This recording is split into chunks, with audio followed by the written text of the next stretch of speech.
What it is, Brad Lea back again with another episode of Dropping Bombs. But this time, folks, I got one of the best all-time guests ever in the history of the world on any podcast, Dan Pena.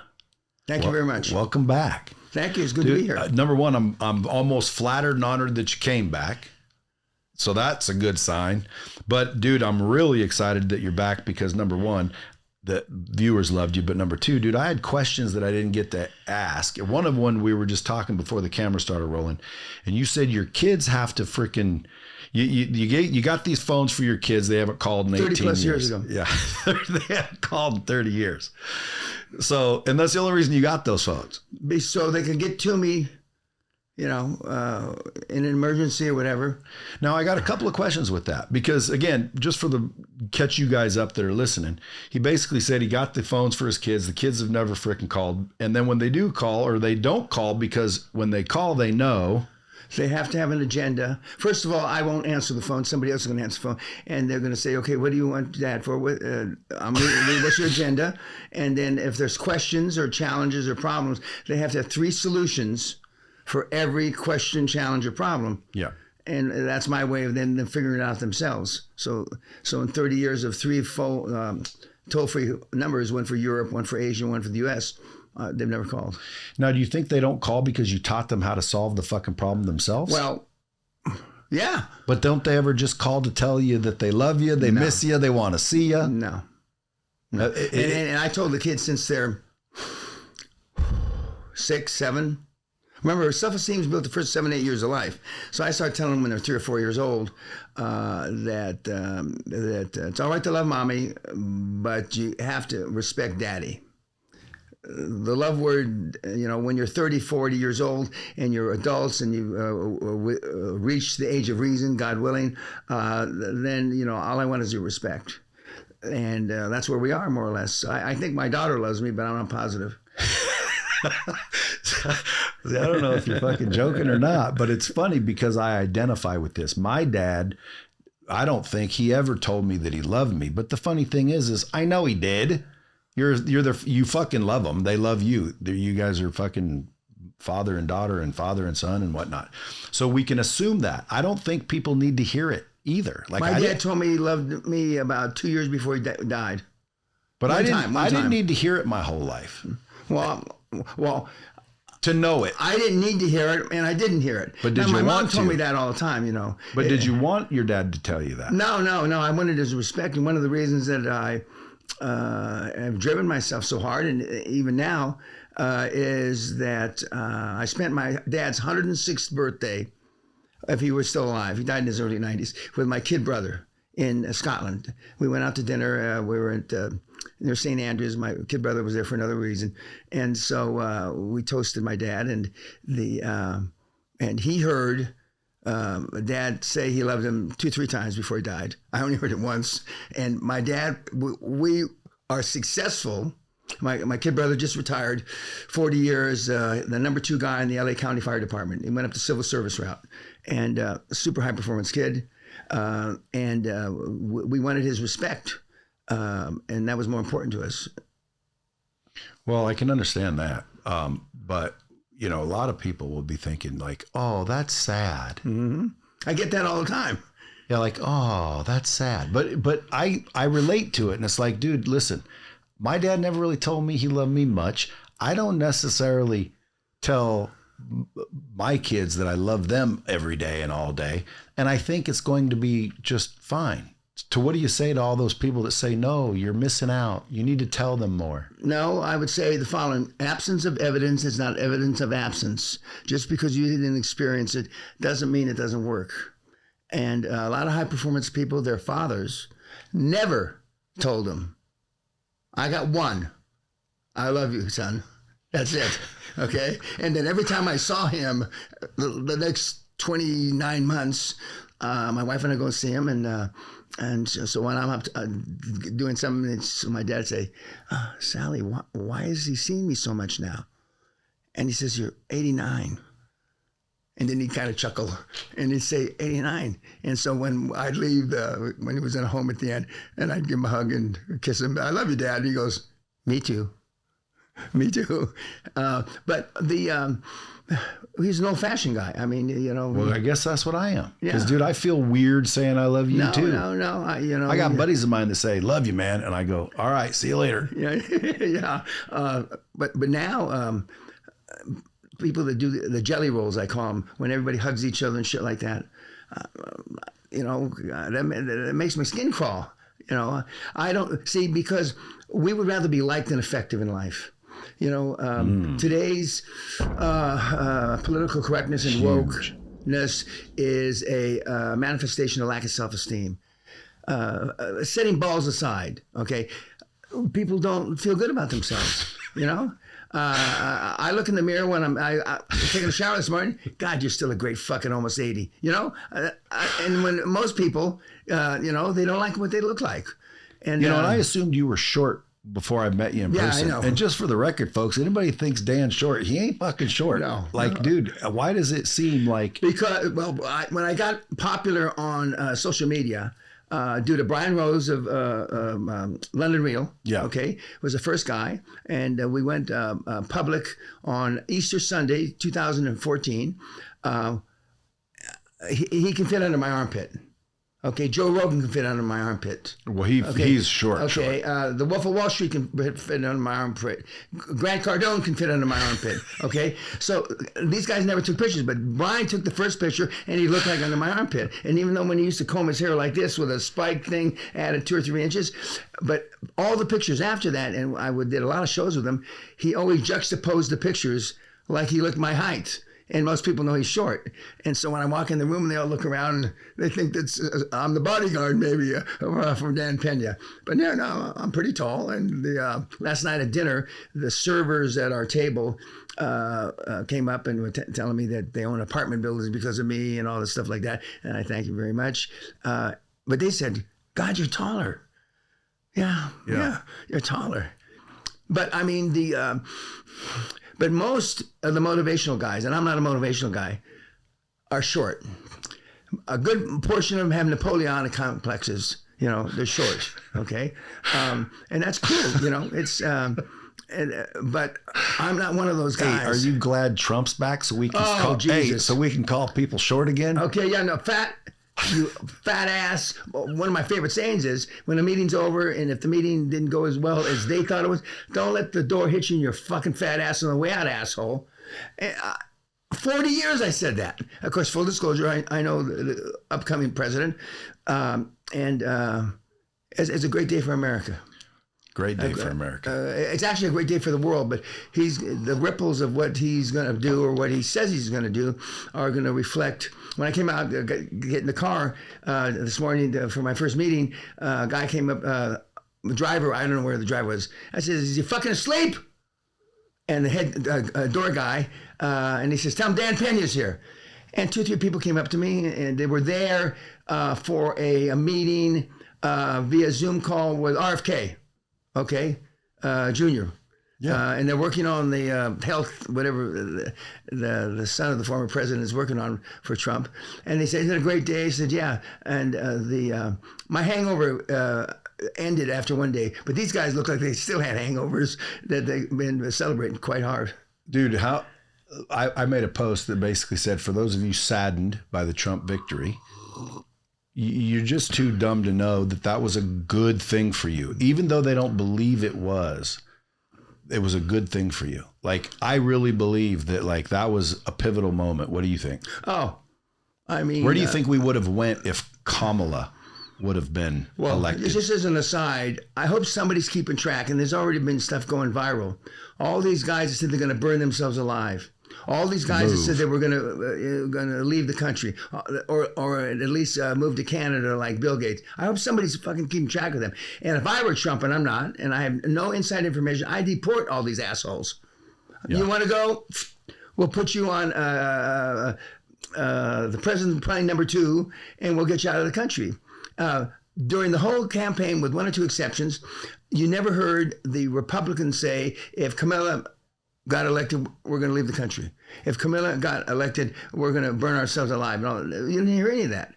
And now on CNN, and I forget what the guy's name was, but he said something. Last night we went to bed with dreams, and today we wake up with nightmares. Now, why you say that? You're a co-anchor at CNN. What kind of...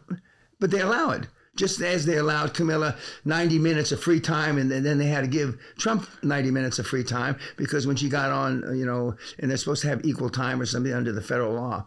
And I know a lot about Camilla. I'm not here to badmouth the current vice president.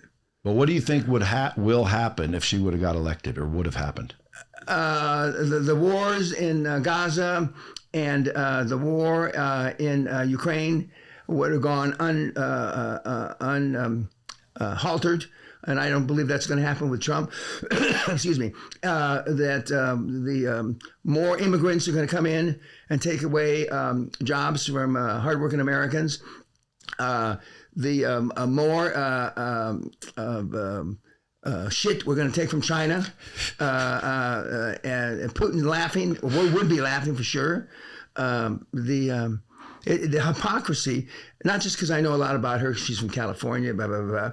I would have turned over much more dirt on her than Trump did. I mean, and he knows a lot more than I know. I mean, she is with... But the media wouldn't let it out. No, absolutely. So Trump was at a disadvantage, first of all, because the media wouldn't let out whatever they don't want out. Like, it's crazy. And nobody's taken that much crap that Trump took. And then you know what else I think they did? I think they made it seem on social media that she's got a chance. I think it made her look popular.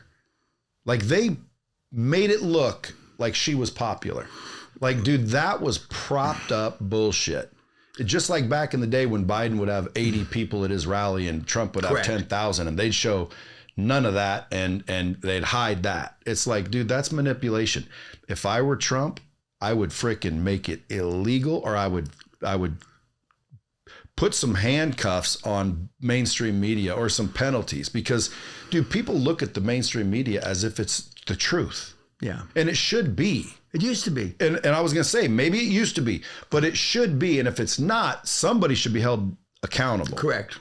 Like, dude, that's bullshit that the media, because whoever has the media has the mind. And so literally, like, you oh, damn, everybody, man, Kamala's got a chance. In my mind, they were setting it up for the rig again. Well, I mean, what Putin does in Russia, which the guy in North Korea does, and which the guy in China does, is exactly what liberal media do here, but not in the seat of a dictator. Oh, they do the same thing. They skew the information so you only get one side of it. If not even one side, a blended one side, to make the government or whoever made the miserable decision look smarter than he is. Control the narrative. Correct, absolutely. So do you believe if you were president, that should be illegal? No, but not the word illegal, because I know a bunch of the ramifications of that in the court system. But what I would do, that you are accountable. Okay. How do you make him accountable if there's no consequences? I'm not sure. I'd get Elon Musk on him. Elon the Musk. I let him. I mean, if he's really allowed. Now, the rumor is, and my information comes either from the Vatican or the fucking Pentagon, that between 20 and 40,000 jobs are going to go missing in January in Washington, D.C. Less. 20 and 40,000 jobs. That's like the new legal insurrection.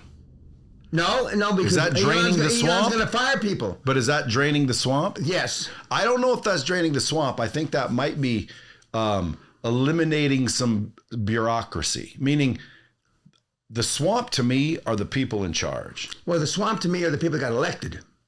Yeah, well, that's who's in charge. Yeah, well, I understand that. But no, the bureaucrats are really in charge. And one of the guys on... But are they? Yeah. Because I'm asking, even though it sounds like I'm telling you. Because in my mind... You can't fire a bureaucrat with seniority. I know, but to my mind, it's not them... They're not the ones calling the shot. They're the ones driving the nails. So Elon's going to get rid of the workers because he's going to go clear out the bloat. Okay, but Elon, he doesn't want to be a cabinet officer, which I can appreciate. But what he's going to do is, when you walk in, I was in the Pentagon not too long ago, and I walked in a certain department, and every single office was empty at 4 o'clock in the afternoon. So I asked the security guard, I was being escorted, where is everybody? He says, and then he tried to do a good thing. He says, they must be all at lunch. I said, 4 fucking, what? No, that's bloat. Yeah. There's a lot of bloat. You go into, The whole government is bloat. you go into a lot of big hospitals and there's 5 people behind the reception desk. 3 are on their cell phones and 2 are checking in people. That's the federal government. Yeah. So do you think Trump's going to affect that? Now, well, the hope's not a strategy, but I'm hopeful that he does. Why wouldn't he? Well, he's not worried about getting reelected. Okay. Do you think he's going to make it to swear in? Well, unless somebody... Well, that's what I'm talking about. Well, dude, they've been trying to whack him. Yeah, Why all of a sudden that now he's guaranteed the presidency, they're not even more adamant? There's no accounting for crazy people, so I certainly hope not. And then Joe Biden warned Iran, if you assassinate Donald Trump, we'll consider that an act of war. Well, I'm sure that... What does he know? Well, I'm sure that Vice President Vance would also consider it an act of war, assuming he gets to the office. But now there's so much turmoil in the world. What is your prediction between now and then? Do you think there will be a peaceful and wonderful transition of power? No. So you think Trump will ever make it in that seat? No, I do. But it's not going to be peaceful. And not because he's calling for a quasi-insurrection in front of the White House. Not because of that. But the Department of Justice has already said, the spokesperson was the U.S. Attorney General from New York City. We're digging in our heels and getting ready for a fight. So someone said it's not over between Trump, and then I think Trump's response or Trump's lawyer's response was something that included the word fat ass.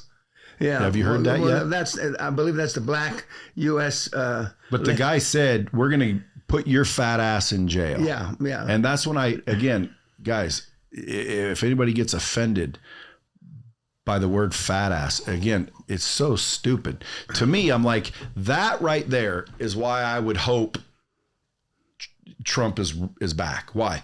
So we can just freaking be regular again. Do we have to use, you cannot call it that, Dan. Dan, please don't use that word. We have people that are offended. Like, dude, no, that's the problem. And that's why your kids... You exist in a more rarefied arena than I do. Nobody has ever, I'm almost going to be 80 now, nobody has ever told me that I can't do that. After the fact, I have stuff that is blocked on YouTube in South America, Central America, that isn't blocked in U.S. YouTube. Some of the words, and you know the words I use, etc. Yeah. And you can use them here if you want. Yeah, but I mean, they call my office, they talk to Kim or whoever, and they say, can Dan help us get unblocked? Now, I don't know how to do that, but because some of our best feed, and they're monetizing it, has been shut down. And so this is a year or two ago, and I asked one of my lawyers, and he said, Dan, 1, that's not our fight. 2, I mean, we got to go down, we got lawyers in Bolivia, we got wherever the hell it is, and it's just not worth it. And it's not worth it. But there are other, the communists don't like me, for sure, and why do you think that is? Because, communism, just like I believe with all my heart, which I don't suffer from. I don't suffer from empathy or sympathy. To me, those are cancers. They're a form of cancer. I rarely, once in a while, half a time a year, compassion creeps into my body. And I cut it out as soon as I can. Okay? And what communism is, it's an oversimplification that capitalism doesn't work. Capitalism is not perfect, but it's the best system we have. And it's been proven, at least the 200 plus years we've been around, okay? And there have been capitalist countries before us, the UK, et cetera, et cetera. The UK, 160, 65 years ago, ruled 2/3 of the world with something called gunboat diplomacy. They rolled into the harbors, they fired a few volleys. Now, you do what we want, or we're going to have boots on the ground after we level the city, and we're going to take it from you, okay? Now, I'm not quite at that end of the continuum, but I'm closer to that end of the continuum than the bullshit that we put up with now from these tiny countries where they're implanted kings and queens and gangs. There's 41 wars going on right now. 41. We're focusing on 2. We're focusing on Ukraine and Gaza. Because that's where the money is? Yeah, that's where the money is. There's 7 wars in the African continent. Between There's 9 who? wars in South America. Between whom? Oh, Ethiopia, they've been fighting each other forever. And the poor, not United Nations, but UNICEF is down there and gets people killed. You don't even hear it on the news. Watch BBC International News one time. So what are you doing at the Pentagon in the first place? I can't tell you that, but most of them, I'm invited, or I was invited. But why? Because they just saw you on the news and loved you? Why did the 3 largest sovereign funds on the planet, Norway, Kuwait, and China, ask me for advice? Why? Because I'm a smart fucker, for one, and I'm hardly ever wrong. Who called negative oil? The only Homo sapien on the planet that called negative oil in February 2020, me. Well, give me a prediction right now for the listeners. What's coming? What's coming? Now that Trump's president. No, if the war breaks out in Iran, okay, and I think Netanyahu's hoping it does. Well, he's trying to make it. Yeah, well, he's hoping. He's doing everything except invade him. But if I were Netanyahu, I would have taken out, as soon as October 7th happened, I would have taken out their nuclear potential in one afternoon. One afternoon. But there's geopolitical reasons why he doesn't. But he also knows he can prolong the war because Israel has great fighting force, and it can handle 4 or 5 countries at once. All the wars they fought since '67, they've won. Save one you might call a draw, because when you got your little child and somebody's got a gun in her head, you do this or I'm going to blow your fucking brains out. That's where Israel has been for 1,000 years. But I've been in business with both. And off the record, they're never going to be a 2-state solution. Never. You will not, your 25th generation from now will never see a 2-state solution. And now, Netanyahu, in this one man's opinion, has, not carte blanche, that'd be an exaggeration, but has almost carte blanche to do whatever the hell he wants. And every time they lob missiles into Israel, it's much more of an incentive. He just fired his head of his defense team the day before yesterday, who was a right-wing hawk. So when you fired the right-wing hawk supporter, I don't know what's going on. I'm surprised that somebody hasn't, and I'm not suggesting this, and that's not what I mean, hasn't tried to do something to Netanyahu. I mean, half the people love him and half the people hate him. But see, the world's all fucked up, which makes it better, if not better, easier for somebody like myself and my 2 million followers to reap havoc financially and fill their pockets like taking candy from a baby or shooting fish in a barrel. Because from chaos comes order, and the word, it's a crappy way to run the world, fear still works, and people are afraid. Since Corona, as I call it, since the big COVID, Corona, people finally woke up and say, let's take you. Bad example, but I'm going to use you since you're sitting across from me. 35 years, I got nobody to sell my fucking business to. My kids wouldn't touch it. My grandkids wouldn't touch it. Do you want to die 35 years and for the government to take your business over? No. Most people have no realistic succession plan. And that's what I've been preaching 53 years. Succession plan that nobody has. And the world's all fucked up, just like the bomb thing behind you, okay? After Korean War, nobody, you'd be taken off the air for that. For having the bomb? Yeah, no, the swirl like the A-bomb, a miniature A-bomb, okay? You'd be taken off the goddamn air. What are you, are you promoting warfare? Or? Well, dude, that's the part that I don't like. I think that's where America started getting weak. Well, it's been weak since the day after the Korean War ended. Like if I was, 300 pounds and like just out of shape as all get out, and someone said, dude, come on, man, you're fat. And everyone's like, oh, you can't say that. Dude, listen, I would rather someone call me fat to get my ass in shape than sit there and be forced to ignore that. In other words, I don't like politically correct shit. Now, I don't disregard being kind to people and inclusive. So like transgenders. No. Well, like transgenders, for example, because it's a hot topic. Listen, people always ask, Brad, what's your opinion? Dude, my opinion is if you are a transgender and you want to go into, let's say, women's sports, okay, then they need to make a transgender division. Like, you're not going into women's sport. I don't give a fuck what you think and what you care about and what feelings are being hurt. Those are women. You're not one. And if you're a transgender one, okay, great. I'll play along. Now there's a transgender division. See, that's inclusive to me, but I would not say, oh no, it's not. Dan thinks she's a girl now. So now Dan can go beat up a female and give him the fucking trophy and act. And we all need to act or we're fucking assholes and canceled. Like Dan's an actual female. That guy that won in the boxing. It's stupid. I mean, that was ridiculous. And this is what needs to stop. It's like, dude, just stop. Yeah, but this has been 15, 20 years in the making. It's not going to stop overnight.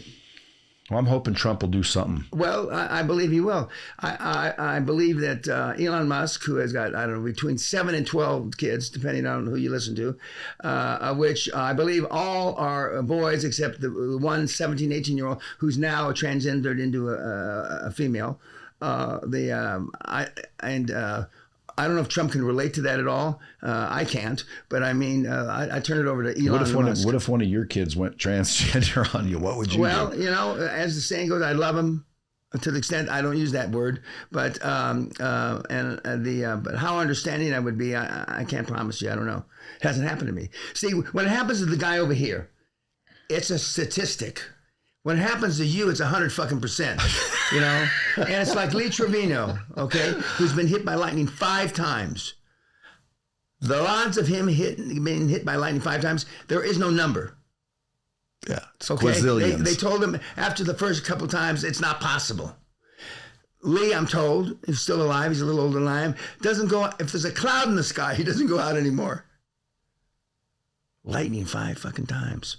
Well, even 6 is even more fucking unrealistic. So he should be like safer. Well, he's a good shit. So I hope he is safer. But like he says, a couple of times that he's been hit by lightning. Apparently, the story goes he was trying to hit a 1-iron, and he said even God can't hit a 1-iron. And he says, but I mean the lightning hit me when I was using a 1-iron.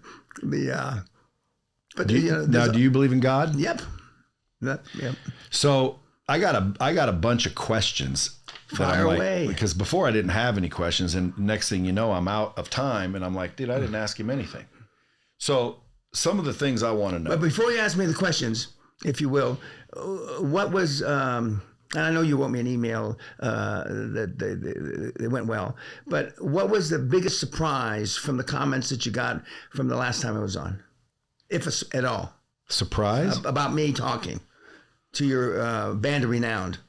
Well, I don't know if there was any surprises because, again, I mean, you know, people, number one, people loved it, and they're like, you know, freaking, you should have asked him this, and you should have asked him that, and there's the bunch of I should have done this, you know, you were interrupting him, you should have let him talk, you know, he was starting to say this, and you fucking sent him that way, but they were mostly critiquing my ability to, but they don't realize that this isn't for them. I'm talking for me, and they just get to hear it, and then I forget, oh yeah, I guess I'm supposed to ask questions for them.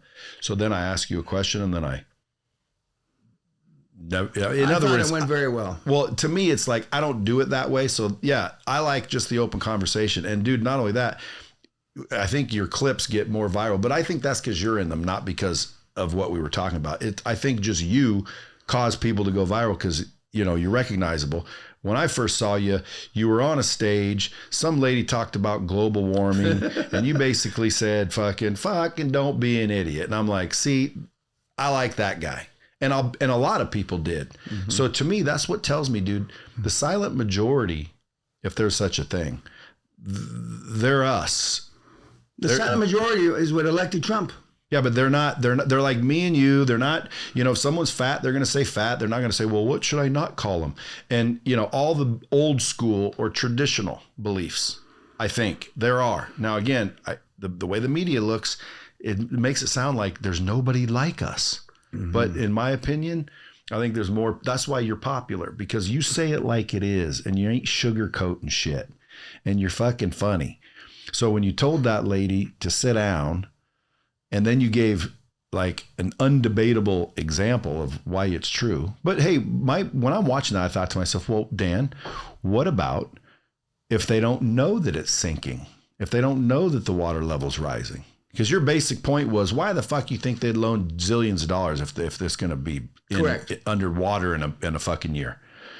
So they know it's not warming, right? Well, there's other examples I use. But like, what if they just don't know? Well, they do know. But Obama, who I don't care for too much, he bought a $43 million estate, 6 inches above water level in Maui. He's a smart guy. He has access to all the information. He knows who really shot John Kennedy, okay? Why would he buy a $43 million estate and then add $10 or $20 million worth of shit onto the house if it was going to be underwater in 10 years? He wouldn't. Right. Which is, in my opinion, you can't argue logic. That's logical. Yeah. What else? Now, you were Vegas also... should be safe. Babies? No. Should be safe if even a 30-foot water... which is the worst case scenario. Water raises 30 feet around the world, okay? Vegas should be safe. Sin City should be safe. So, and my castle is 666 feet above sea level, okay? It's 666? 666, exactly. That's a bad number. Yeah, I understand there. But it's been around since 1468. It'll be around 2468. Okay. Are you ever moving back to the U.S.? No. In fact, since I turned 60 19 plus years ago, my wife and I have been selling off our assets. I thought it would take us 2 or 3 years. It took us almost 8 years to sell all the shit we had around the world. And it wasn't shit, but I call everything shit. And start our, not investment program, and start our donation program to give all our wealth away. So I want to die having just had sex, doing a deal, jumping from space. Space is on my agenda next year. Space. Ah. Is that why you call him Elon the Musk? Elon the Musk. Well, no, I've never met the man. Although his favorite word is fuck. But you like him. His second favorite word is cunt. What's your favorite word? Fuck. I don't have a second favorite word, but. So what was your... Oh, also... Scotland, you were up for some office. I lost. I know. And one of the reasons I have time to see you is in April, May this year, we cleaned my slate going forward 5 years. The election was going to be in November, about this time, and they are normally in power 5 years. They moved the election up to July 4th. And I lost. Even though the polls were in my favor, I thought I was going to win in a landslide, but I lost in a landslide. So now, why do you think that is, though? The liberal press had nothing to do with it. I had 8 articles written about me. 7 were positive, 1 was negative. But in the last speech I made to open forum, I said that there's going to be blood in the street. There's only 3 ways to solve our problems here, just like in the United States. Number 1, we have to either print money. We don't want to do that. We have to cut services for veterans, old people, et cetera, et cetera. We don't want to do that. And we have to increase taxes. Nobody wants to do that.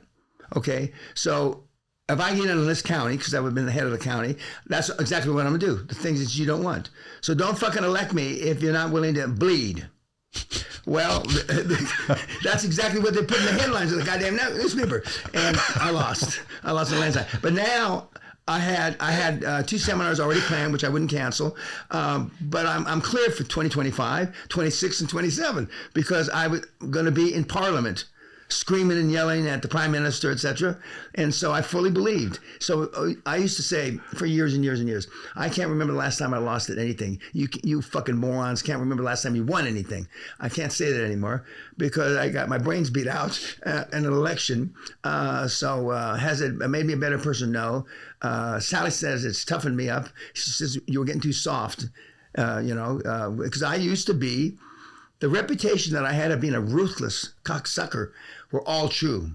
That's why they used to call me the Darth Vader. Yeah, but was it an act? Or no, it was hard. But you never shut the door and went... No. It's just how you were. I'm a barrio bad boy.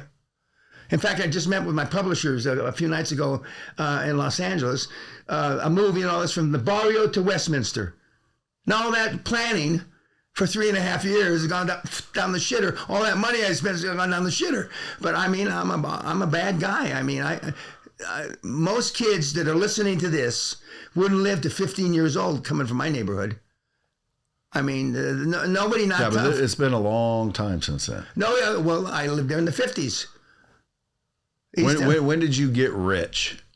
The first time I was 29-ish. Okay, so short of my 30th birthday. So from 29 on, you weren't in No. I've lost my fortune twice. But you weren't in dangerous neighborhoods. No. I had bodyguards. I mean, but then you couldn't. Well, now you probably think you're tough or some sort, which I find kind of amusing. I don't. You might walk down my street at night if you were ill-advised. But the cunts that are listening to this, stay home. I mean, stay home. You know, I got 15-year-old kids that eat you alive. You know, is this in Scotland? No, in the Barrio, East LA. Yeah, where you grew up. No. Now, I mean, we have security, we have bodyguards and shit like that. I mean, you can run naked across my estate and nobody cares. But in East LA, I'll give you an example. 1962, I was 17 years old. My kid brother, my cousin, my favorite cousin, somebody on Lincoln High School school grounds said his girlfriend, her ass looked like two pigs in a gunny sack. Okay, you got the visual. Ronnie stabbed him 17 times. Didn't say, go up, what did you mean by that? Okay, that's where I came from. By the grace of Allah, he didn't kill the fucker. Okay. Well, was he mental in any way? No. He's a retired electrical engineer. But he doesn't realize like that's a little excessive. No, not where we come from. You didn't think of the consequences? No, I wasn't there. I probably would have pulled him off. Okay. Yeah, I mean like in other words, doing something is one thing, but stabbing a motherfucker 17 times, it's almost like I told you this before. Maybe you didn't do it. Take my success test. Okay. The third or fourth question. Now listen to you meatheads on this fucking podcast. Third or fourth question says, a guy. There's actually two questions. A guy come up and spit in your mother's face. You're walking down the road. What do you do? There's three choices. Okay. The first choice is I would try to ascertain his state of mind and talk him down. The second choice is not a choice. And the third is pick up something and beat him to death. Okay. We've gone from 93.5% failure rate on that test to almost 99% in the last 25 years. Well, if you wouldn't have said beat him to death, I would have chose that option. But I wouldn't beat him to death for spitting in my mom's face. Well, in the fights, and I haven't been in a fight long. Last time I was in a fight, I was 62 years old. Okay, but in the fights, I mean, somebody's going down like in the movies. Stay down, asshole. You know how they say that? Yeah. Well, I was taught bone marrow should be coming out of his fucking brains. You know, I was asked on a podcast in LA a few days ago. Now it's been exaggerated. Did you actually bite somebody's nose off in a fight? Well, it's kind of accurate. I bit the end of his nose off. And he says, well, the better question should be, well, you're trying to bite his nose off. Yes. And then he says, was that your intention? No. I was trying to bite his jugular vein so I could snap his jugular vein. He'd bleed out. But he moved around, and so I got a hold of his nose. It's true. I'm not lying about it. And so you were not thinking about the consequence. Fuck no. But would you say that's good advice? No, it's not. No. I'm just saying, I'm not advising any of you meatheads with minus IQs at all. But where I came from, that's what it was like. Well, again, dude, I'll tell you. I came from a tough neighborhood. And you believe that lent to your business No. What lent success. to my business is I got beat like a rented mule by priests, nuns, and my father. My father come back into town after 4 or 5 weeks out. Now I know he was in the CIA and he was an assassin and all that. I didn't know any of that when I was a kid. And my mother used to keep a list on the refrigerator with a magnet. You know how you can put a... And then she told me to do something. And what are you writing down, Mom? She says, I'm writing down the things that when your father walks in the door, when he goes to get a beer in the fridge, he's going to see the list of things that you were disrespectful, you threatened to hit a nun, you better. Okay, Mom, let's back up a second. Exactly what do you want me to do again? Because there was no way on God's green earth that I wanted the first thing my dad to walk in the door. He put his suitcase down, take his coat off, loosen his tie, to go to get a beer and see that fucking list. And my dad used to tell me, this hurts me when he's beating me. This hurts me more than it hurts you. And I used to feel like saying, which I didn't, fuck you, old man. I know it can't hurt you. And when I was with my kid brother, on my dad's 106th birthday a few weeks ago, he had calmed down by the time my kid brother came around, 15 years junior to me. But he said that all the beatings you got, I got less beatings. But your dad knew the beatings worked because of your success. Well, true, but do you resent those beatings? No. You're glad. No, I'm not glad. I'm happy with the result. In other words, you're okay with the cost to be the boss. Oh, absolutely. And when my dad came to the castle to visit me the one and only time, and we're standing in the drawing room, which looks like Buckingham Palace. Actually, ours is better. And we're standing under an 18th century Napoleon chandelier, crystal and shit like that. And so I got my arm around my dad, and he looks up and says, just tell me it wasn't drugs. Because the only thing my dad could relate to making that much money that fast were drugs. And I said, it's kind of, Dad, it's oil and gas. But like drugs, oil and gas is addictive. And he said, he kind of smiled and he was happy. But my dad couldn't relate to my success. You know, again, spending time with my kid brother here recently, he didn't understand. He just prayed that it was honest. But my dad got to be friends with our head of security on our estate, our head gardener, and head groundskeeper. That's who he felt comfortable with. My mother came to my home to die. She lived in a cottage on the edge of the estate. She never stepped into the castle, not one time. She used to go to the windows and see the servants, and she'd knock on the window. She said, is my son home? Oh, let me bring in Mrs. Pena. Oh, no, he's too busy for me. He's too busy for me. And she died there without ever stepping into my house because it was so far out of her comfort zone. But wouldn't you go get her? No, I'm not there. Where are you? I'm running around, slashing, cutting, biting people's nose off. I've had cousins show up to my gate and just say, just tell Danny that we were there. Because you ain't there. No, I am there, but I don't want to see anybody. Dude, I can't help but to not. Okay, well, I don't know if you're fucking with me or you're telling the truth. I've told senators, governors. I've told a president. What if some of these fucking people that come to your QLA, because now they know where you live, they come to the castle, don't they? How many? I don't know how many people they stop at the gates. But I mean, do you ever get fucking fans coming out there? So what? They can't get in. When you leave the seminar, I go like this. I wash my hands like Pontius Pilate. And you say, it's up to you now, asshole. I get the fuck out of here. The only potential failure is you, because you're a cunt. Those are my parting words.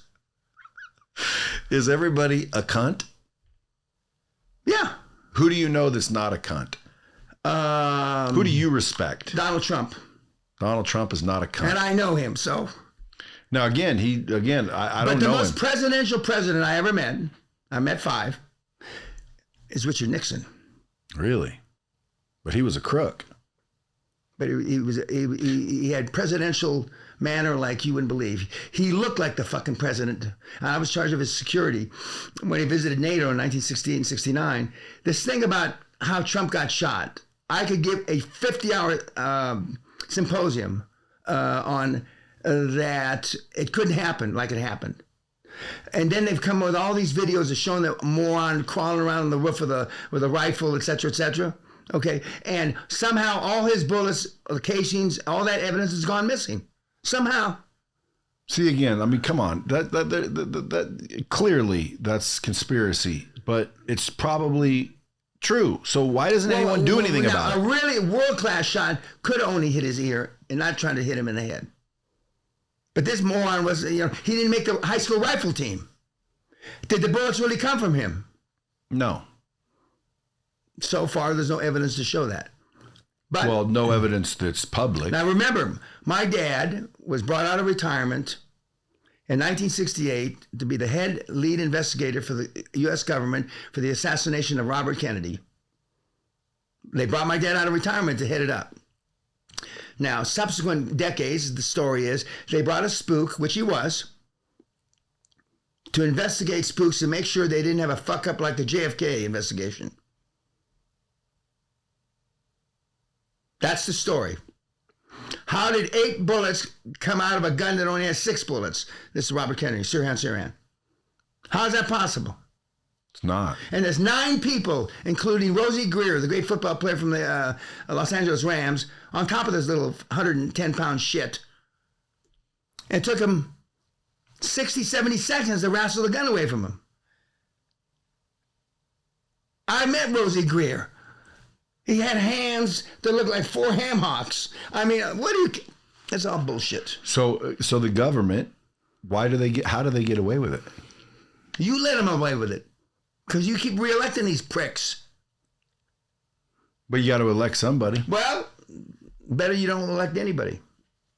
There's nothing in the Constitution, somebody told me this a long time ago, that says if nobody voted for anybody, it doesn't mean there's not going to be that position filled. There's different things in the Constitution where they can go down the ladder and fill it with somebody. Would you say that you're a constitutionalist? No, I'm really because the Constitution's not perfect. Okay. I know, but didn't we all agree that that's the one, perfect or not? That's what we're going by. But I'm probably called more a unionist, which is an old term they don't use anymore. That realizes the Constitution, just as you started to allude to, is all we've got, and so we should stick to it. But there's too many provisions because when the Constitution was written, it was for federal law. And they deemed that the states could run their little shits, provinces separately. Then that should be it. Yeah, well, but it hasn't worked. It's worked out that the states can do just the opposite of what the federal Constitution says. And that they some people, constitutionalists, say they overlooked it on purpose. Some people, they just said they just fucked up. And because they didn't cover it. I don't know which is the truth. Well, again, let's ask the census. A common consensus. Yeah, because like the Constitution starts out, we the people. Correct. Now, we the people, that's me, you, everybody here, U.S. citizens. We the people. But when it was written, a black person only had 4...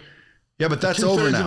Yeah, but who cares? That's over now. No, but at the time... It doesn't matter. It said a citizen, a person with voting. Well, he didn't have it. Who cares? He has it now. Correct. It doesn't matter who has it, the person that has it. Now, again, if there's still discluded members of the society, well, that's a different discussion. Right now, it's the Constitution to me is like, it starts out, we the people. Okay, I get that. We the people are the ones in charge. The reason I think we the people cannot do anything, because you got to admit, we the people can't do shit. It's because the government can prove that they all agree and rubber stamp and pass something. The government can prove they all got together, had a discussion, and agreed by we the people's electives. Our representatives have agreed. And if that's the case, then get rid of your elective. But they can prove that they've agreed. They've discussed and agreed on something. We, the people, cannot. We cannot prove that we all agree. So like right now, let's say Kamala would have won and we, the people, didn't fucking want her to. People say, well, then how would she have? Well, again, it's called fucking rigging the vote, bitch. I mean, you don't think that's real? Like, of course that's real. So had they stolen it, had this happened, had that happened, the question is who's in charge? According to the Constitution, we the people. But we the people can't agree. We can't communicate and agree, or prove, I should say. So if you said 300 million people say that Donald Trump shouldn't be president, dude, according to the Constitution, we the people should be able to say, Donald, you're out. because we're in charge. We can impeach them. I mean, just like shareholders in a corporation. Yeah, if you were the CEO and I'm a shareholder, I can't fire you. But if I got every shareholder to want to fire you, dude, I don't care that you're the founder and you're the CEO, you're out. Why? Because it's public now and it's the shareholders' business. Okay. That's how it should work here. Yeah, but you just gave bad information to your constituents here. You Correct sound like you're running for governor. No, because we can't get rid of Zuckerberg. What do you mean? Zuckerberg's not the government. No, Zuckerberg is the head of Meta, whatever they call it now. The article of incorporation, etc., that set up the old Facebook, say he's there in perpetuity. Well, that's his bylaws. Oh yeah, but so we the people, 99% of the shareholders can want him out, and they can't get rid of him. Well, and because of those bylaws, but our Constitution says we the people can remove these motherfuckers, and we can bear arms, and nothing gets to change that. So when these guys come along and say, "Hey, we should get rid of weapons," bitch, you don't have that fucking choice. We have the right to bear arms. Now you understand. I'm not a proponent of this, but you understand that the idea of bearing arms was not what when the guys shoot each other down in Texas. That's not what they're talking about, bearing arms. Yeah, it's guns. No. It's bearing arms for invasion. Foreign or domestic. Yeah. Foreign or domestic, yeah. But I mean, the people's excuses, well, they had muskets back then. They were talking about muskets. No, they were talking about guns. The ability to shoot you if I have to protect myself, foreign or domestic, against tyranny and all this bullshit. Because again, dude, didn't we have the tyranny coming from fucking England? Well, at the end of the Revolutionary War, the tyranny was over. But anyway. Because we had guns. And so now to set up this new country, we're like, we always have the rights to bear arms. We've all agreed to stop this bullshit from now and forever. Foreign or domestic, which I think it's starting to become domestic. So again, I don't want to get in a government discussion. I do know though, that in my mind, why can't we do anything? Well, because we the people can't prove that we all agree on anything. There's no rubber stamp. There's no meeting. And rarely do we ever all agree. Yeah, but even if we did, there's no meeting. There's no proof. And the government has that proof. We have to go through the elected officials. We can't do it by ourselves. Well, then we, the people, aren't in charge. Well, and people have been arguing for 200 plus years that there's a big dichotomy, you know?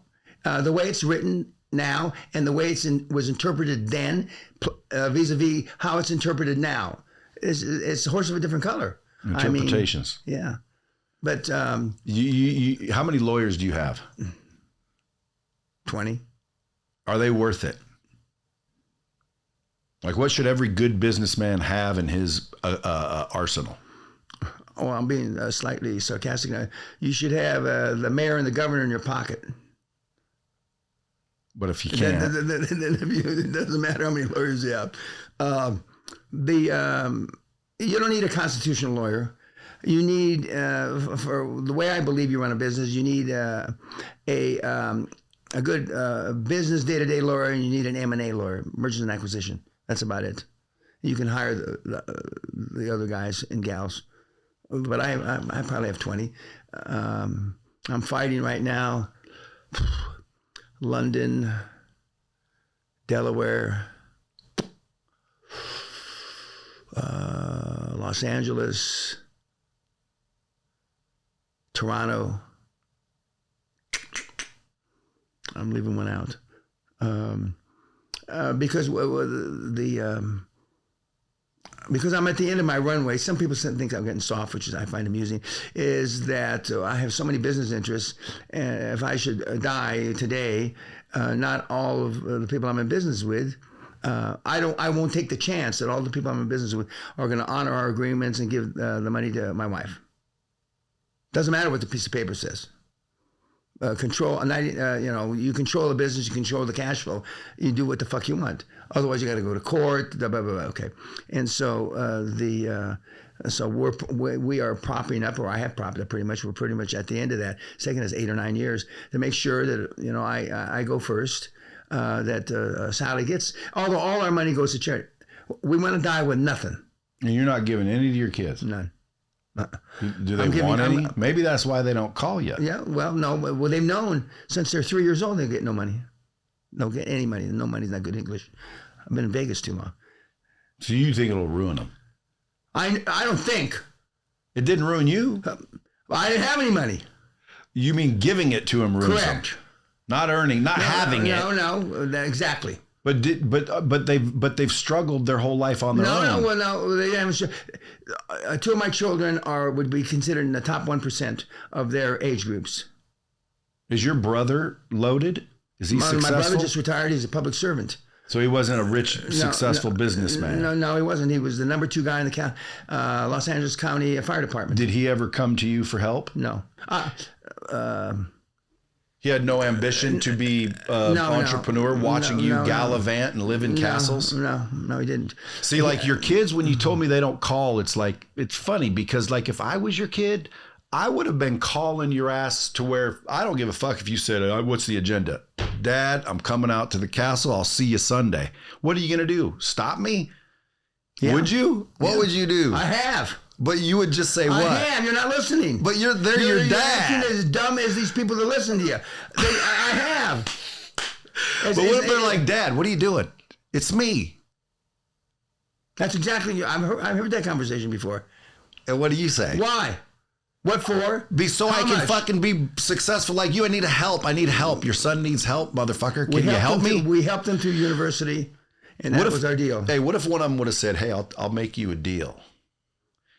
Let's fucking fight. And if I kick your fucking ass, you loan me $10 million. And if you kick my ass, I'd gladly take that. And I'll go fucking learn until I can kick your fucking ass. But $10 million is what I need. And I'm willing to fucking fist fight. You don't know what you need. But I mean, is there anything could they have done? 55. 55, you don't know what the fuck you need. True. But what if they would have done to that extreme to try and fucking get some help? They didn't. But would have that softened you up? Because like, there's got to be a point where you'd go, you learn, son. That's the fucking spirit. No, it never got to that point. So the weak link in our family is my wife, and she's hard as nails. My wife was raised in a caravan about half as big as this room. 6 in a caravan for 2. She's been working since she's 9 or 10. And she's hard as nails. So we argued for 25 years who was the poorest being raised. I finally acquiesced 4 or 5 years ago to keep peace in the house. Happy wife, happy life. But she came from a shit, a chartered accountant. She's a international cordon bleu chef. She sailed a boat across the Atlantic. She's an accomplished gal. Okay, she used to be a power lifter. But she believes, spare the rod, spoil the child, just as I do. I did an hour clip in my last seminar about all the shit that happened to me, and then I just put a wooden spoon on the slide, a big wooden spoon about this big. I said, what do you think that is? Oh, it's a soup spoon. It must be from your wife's cordon bleu chef days. No, that's the spoon she got beat with 5 times a fucking day till she had welts on her fucking back and welts on the back of her legs. No cordon bleu fucking chef spoon. And then she comes in at dinner wearing $5 or $6 million worth of jewelry in her, the same lady that makes the dresses for the queen and her, and hey honey, why don't you show them the welts that still haven't healed in the back of your legs? Does she? No, she doesn't like me to do that. So do you guys have a prenup? No, I don't believe in prenups. So death before prenup. Really? You don't have to worry. You marry me, bitch. You ain't walking out anything but not a fucking dime, because you're gonna be dead. So Costa Grazos, one of my mentors, the CEO of NASA Shipping Lines. I was like a son to him. He could say with a straight face, I can't even tell the story with a straight face. He lost 7 wives at sea. 7. Mr. Pena, what did I do? What are the odds? And his current wife then, the 8th wife, who was Austrian, wouldn't fly in a plane or go on a boat with him. Dude, I got an ab contest going right now, and this is fucking helping me. I don't know if people are smart enough to understand that he lost 7 women at sea. Well, you got to meet head audience. That's like they believe this bomb shit behind you. Hey, that's like the guy who was found dead with 31 bullets in his head, and they ruled it suicide. Well, I've been through 3 of those cases, all in Kentucky. Somehow, one of the chief state contract supervisors shot himself in the back. He went bird hunting the day he was going to before he was going to testify with his buddies, asshole buddies that he's known all his life. They went, and when you go bird hunting, you use a 20 gauge, and somehow he got shot with a 12 gauge in the back, and the grand jury said it was an accident, not even suicide. Okay? Self-inflicted. Yeah, exactly. We had another guy who I get called. I happened to be on the mining site. Sir, we got a situation. And so I get up and I go over to mine 13, and a guy, and they're saying this with a straight face, county sheriff and these kind of guys. What a fucking feat of athleticism. That cocksucker went up over the 15-foot fence, not once, not twice, but 3 motherfucking times, fell into the crusher. Every one of his 178 bones broken, with his hands and feet tied together. God damn, he should have been a goddamn Olympian. I got 100 stories like that. You used to be able to get a guy whacked for $50 in Kentucky, but you had to give him the bullets because the bullets were expensive. $50, and if they didn't like, $5.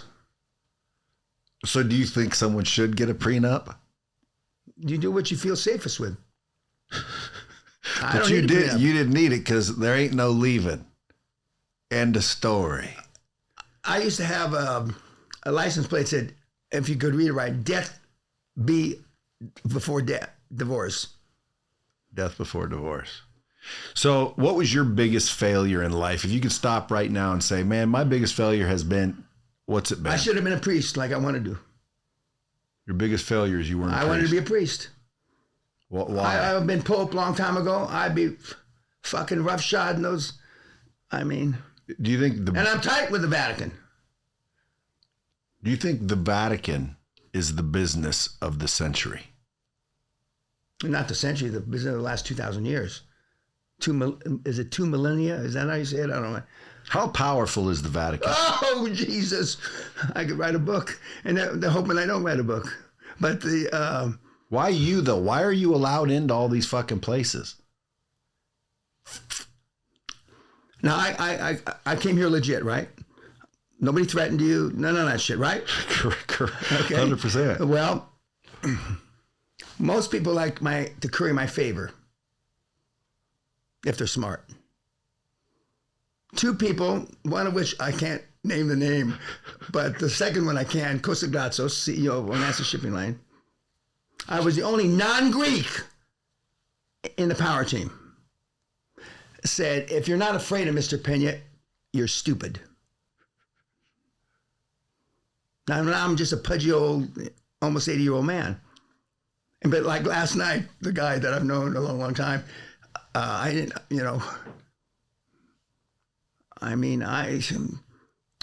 you fuck with me. Assuming people know this, why would the Vatican? Well, the people that listen to this podcast are fucking morons. And every podcast I've ever done are morons. They don't know this because they don't know anybody. Anybody powerful. Correct. I said this, who did I say this to? What are the odds 55 of your best friends commit suicide in 30 months? None. Hillary Clinton, the server she had in her basement that she scrubbed with acid, all the people that were going to testify, 55 of them have gone to their maker. It's been written out all over the world. Everybody, a cab driver in Buenos Aires knows. You can Google that shit. 55. How is it that Barack Obama's world-class swimming chef dies the week before, in 2 feet of water, dies the week before the tell-all book is going to be published about the Obama family? Drowned. 2 feet. How's that All possible? it takes a teaspoon. You can drown in a teaspoon of water. Well, I don't know about that, but the Supposedly, legitimately, you can, but you'd have to breathe in the teaspoon directly that's into why your I know how lungs. to bite jugular veins and bite people's nose off. Normally, you bite somebody's nose off, the fight's over. Not always, because occasionally, you know, they're drugged up and they're, you know, like Incredible Hulks and shit like that. Or you run into another beast, Correct. because there's beasts out there. Oh, believe me. They're not everywhere, but there's some beasts. You bite their fucking nose off, they're gonna bite your fucking nose off with a bleeding nose. You go for the jugular first. You know, I'll tell you, I've never had to be that tough, thankfully, personally. And then, you know, again, to me, it's you have consequences. And so to me, because I have a high self-preservation instinct, I'm not willing to go that balls out. But there are certain things. Like if you break into my home, I'm going to shoot you regardless of consequences. And I'm going to try and kill you. You're and you're going to go to jail. But it's that I don't give a fuck, because you are trying to get me and my family in the middle of the fucking night, and like this is to me not life or death, and I'll worry about the consequences later. Okay. But like you spit in my wife's face, or you called my fucking friend a dick. Oh, I definitely think we're gonna have to fight. Like the other day, my wife had the MAGA shirt on. Now again, I'm for Trump. She loves Trump. We all want Trump to win because he's a businessman, not because he's Trump, but because he's a businessman. And that's a politician, and politicians are fucking us. Business, this is a business. I want a businessman. And I like Trump. My wife loves Trump. She's got the MAGA shit on. I don't give a fuck. But I said, babe, you really need to wear that? And she goes, why wouldn't I? And I said, because I'm the motherfucker that has to deal with it. She goes, what do you mean? I said, you don't understand. I have to say something. When someone says something about your fucking shirt, I don't have a choice. If there's 7'5", if there's 4 of them, like if someone says something to you, man code says, correct, I have to do something. So just don't put me in a situation to need to do something. So instead, they spit in her face because of her shirt. Then I have to do something. But if you said one of the choices, you can let it slide. You can ask them. You can ascertain their mood, or you can kill them on the spot. I would not choose the kill part. Okay. I would choose the pussy modes, because the fucking consequence of the killing over that, I know I'm in prison and now someone's fucking my girl anyway. So like I'd go, wait a minute. No, they tell you they're going to wait. I know they tell you that. But to me, it's like the consequences is the barometer. Like I agree with, dude, some you can't be a pussy. You got to fucking do something. Someone spits your mom's face, you're fighting. But at the end of the day, are you killing them? Well, I wouldn't. Well, you don't know, but that's how I was trained to fight. So I mean, the likelihood when I was a kid, and 4 or 5 guys or whatever the situation, and in my neighborhood, nobody's taking their coat off and shit like that, okay? Because the fight's already on. And I said, unless one of you is Bruce Lee reincarnated, or more than one of you have knives and know how to use them, people are going to be going to not the hospital, but the motherfucking morgue. Who's first? I must have talked my way out of 30, 40 fights as young. But occasionally, before I get the second sentence out of my mouth, I got a foot in my face and the fight's on. But as soon as you bite somebody's nose off, maybe the guy's still fighting, you got his nose, everybody else runs. That is true. Everybody else runs. You know, like when I was 62, the last time I got in a fight with somebody, and I said, you picked the wrong man and the wrong time. If you think I'm a fat old man, I'm going to break your fucking neck. So if you'd have been a priest, would you have been the same way? No, I would have been a revolutionary priest, I'm sure. But see, I'm a pre-Vatican II Council 1965 kind of Catholic. I liked when it was in Latin. They didn't tell you shit. They used to have you to the back. You know, the priest used to face the front, and the audience was in the back of him.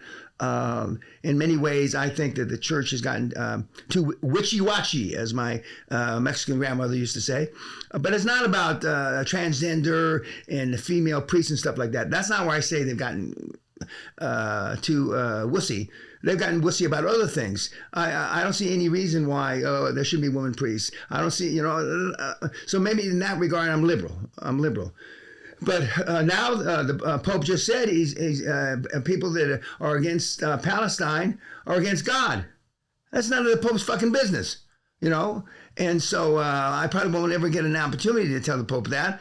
But I know the people that I know that have his ear. There's a picture that I use a slide. One of the real powerhouse nuns on the planet, who's my mentee. Okay, and there's a picture of her with Pope John the 23rd when she was a young powerhouse. Okay, and then a picture with the current Pope. Okay, and I have her ear. Okay, and I have I put my money on Mother Teresa before the bitch was a saint. Okay, and she was ruthless. She justified everything for her children, the kids' money. Okay, 98.5% of all the money that goes to Saint Teresa goes to the kids. 98.5%. No gala balls, no golf tournaments, no lunches. No, they don't have TVs. They don't have cars. They don't nothing. Okay, and we've been supporting them. My wife and I have been supporting them 20 years. But there are some hard motherfuckers in the church, and those are who I'm aligned with. Hard, I mean real hard. Do you have and they justify anything for God? It's like the Crusades.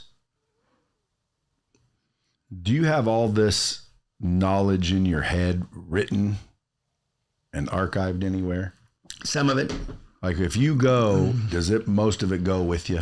Most of it will go with me. Now, I met with some publishers in the last few weeks, since I have more free time, about a documentary, about this, about that, about a series of books. I could write a, not dissimilar to Churchill, 8-10 volumes from A to Z, as they say, from the inception to the Virgin Mary. I know a lot of shit. But more importantly, almost all the shit I know is because I've done my very, very best, which is better than most people on the planet, to put myself in, not harm's way, in the way of real bright people. You know, if we're an average of the 5 people that we spend most time with, a mom, cherishing mom, maybe a part-time dad, a brother or a sister, a grandparent, and the next door neighbor, what do they know about creating a high-performance environment? They know nothing. And that's who trained us all. So I had a hard-ass dad, a world-class dad. He was a superhero. And I put my way in front of people like Cyrus Vance, the former Secretary of Defense, in Trump, Nixon, these guys, and most people don't do that. They want to be in their comfort zone. I've done everything humanly possible in my almost 80 years to get out of my comfort zone every day. There's a thing on my list that we give people to go to the seminar. What did you do to scare yourself today? And I mean it. Nobody does shit. To purposely get uncomfortable. Be comfortable being uncomfortable. After they roll over that flabby acid you've been sleeping with 20 years, okay, and you get up, you know, as sperm is still dripping from your limp dick. I mean, what the fuck do you do? You do nothing. And that's just the opposite. I do something every goddamn day. What did you do to scare you? Like, what are your daily scare things? Today? As an example. Today I tried to call the Vatican, and knowing that it was going to be hard to get through, when Trump won or lost the last time, I was in discussions with their team about going back to Washington and doing something possibly. And then when he lost, those discussions ended. I wouldn't go back. And I got a feeler from a lawyer. Would you reconsider? I said, no, I'm not going to spend my 80s I was going to be ambassador with no portfolio. And I wasn't, just like Elon Musk, he doesn't want to go before the Senate to be confirmed. I was the same thing. I didn't want them showing me saying cunt, shit, fuck on my YouTubes, trying to get confirmation. I'm in a trial. It's over now. We won. I bankrupted the fucker. And the judge is asking a character witness, one of mine, and he showed a bunch of videos of me saying fuck, shit, cunt, and women, you should bend them over, and all kinds of shit I've said over 30 years. And so they said, well, ma'am, is that what you want your children to be like? And she stood up. I wasn't in the courtroom. She jumped out of the chair, and this woman is 6'1", used to play basketball for the U.S., and she said, last year, When I met Mr. Pena, I made $10,000 a month. Now I make $10 million a month. I don't give a fuck what he says. The trial was over. The trial was over because they were saying that the way that I talk and act is detrimental. It's not inclusive. It's not this. It's not that. I'm anti-women. So we just brought 14 women, including that power nun I told you about, to testify for me, and the trial was over. It was over before it began. Who sued you? No, I sued them.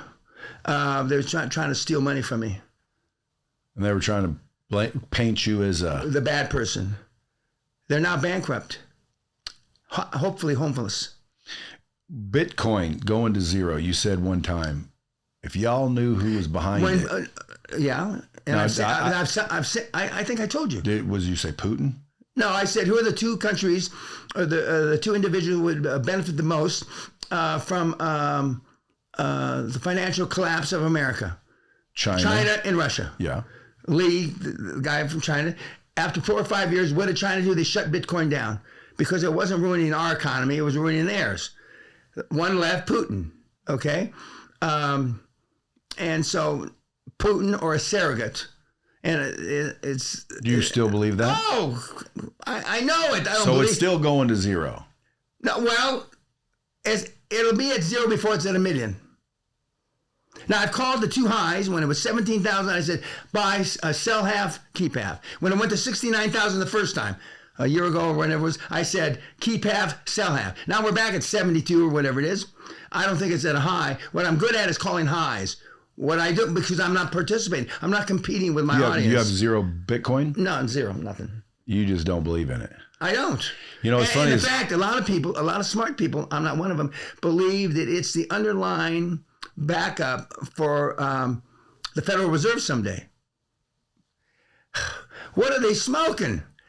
There's no chance whatsoever of that ever happening. Because there's nothing backing it. Correct. But even a meathead like you can figure that one out. Well, I mean, it's just like when people say Bitcoin and it's digital, and it's like so is a credit card, so is a debit card. It's all digital. You don't really have money in your bank account. I hope people know you don't really have money in your bank account. 2 years ago, I didn't know what a debit card was. 2 years ago, I didn't know what a debit card was. And while Sally was paying a bill, I carry no money. I carry no credit cards. I have $30 in my pocket in case I get lost. You don't have credit cards? No. I have them. So what if you want to buy some shit? I don't want to be braggadocious. I go on believe me, this is who I am. This is who you call. I want 4 of those. That's it. Whether it's a Rolls Royce for $500,000 or a $25 million yacht. And they run it like that. Dude, someday when you grow up, you'll be able to do that. Well, I need to hurry the fuck up and grow up. I need to hurry up. Now, you call. These are the questions that a few people wanted me to ask. You mean the meatheads? Meatheads wanted me to ask you. Dan, you call yourself the $50 billion man, but what would 20-year-old, and I know it's the $1 trillion man now, but what would the 20-year-old Dan Pena call you if he met you today? A loudmouth, arrogant 80-year-old. That's what he would have said? Yeah. Oh, I've been called worse. Excuse me. If you can slap any current CEO across the face to knock its sense into him, which one would it be and why? Okay, I'm not current with the current guys. One of the guys I admire a lot is Jamie Dimon of J.P. Morgan. He's one of the best CEOs to come down the pike in the financial. I'm not saying ever, but one of the best, Jamie. I don't know him.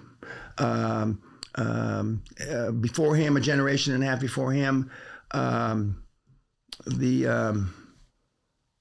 Lewis, the founder of Bear Stearns, where I used to be. But those guys are the guys, I don't know about Jamie, but Cy Lewis is the kind of guy that slapped me when I was a kid.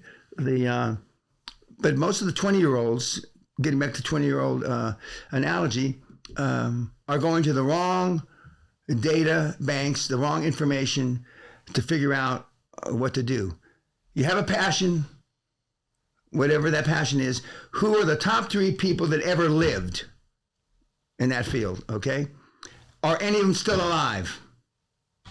Let's just say, for this example, yes, one of them. I would do everything humanly possible and move mountains to get in front of that person because brilliance rubs off, but so does stupidity. Poorness rubs off, as does richness. And I put myself in front of some big hitters. Back when I was a lot younger, Bunker Hunt of the Hunt family liked me and took me under his wing. And unfortunately, I was part of the group that tried to corner the silver market back in the day when you were just a youngster. But I wasn't involved enough to get in trouble. The Hunts and several of their surrogates went to jail over it. But these guys were afraid. You know, I went and saw Steve Jobs. You know, worked with him. These kids are cunts. They're afraid. And if you're waiting for an invitation, meathead, you're never going to get an invitation. It's not going to happen. It's not going to happen. And just the same way I met Costa Grazos, the CEO of Onassis, you know, I went out of my way. Now, this is before they had security in buildings and stuff like that. So I was able to do, you know, some stealthy James Bond kind of shit, getting in and out of buildings. But if you want to, you know, just like the sniper, and I'm not using an analogy because I want you to shoot somebody, was on the 14th hole of Donald Trump's golf course, waiting there 20 hours. What shitty security? Oh, yeah, I can't even believe 20 hours. I mean, you can, you know. Do you think that's shitty security, or do you think that's setup, part of setup? Yeah, letting them do it. Yeah, well, and then they saw the muzzle in the bushes and they shot at it. Well, I'm a United States government trained criminologist, and even though my data is old. One, you don't shoot at muzzles. Two, it's impossible for 20 hours. The guy sat there with his picnic lunch. It's impossible. But some of these things don't, you know, many of the things don't add up. So what do you think that is?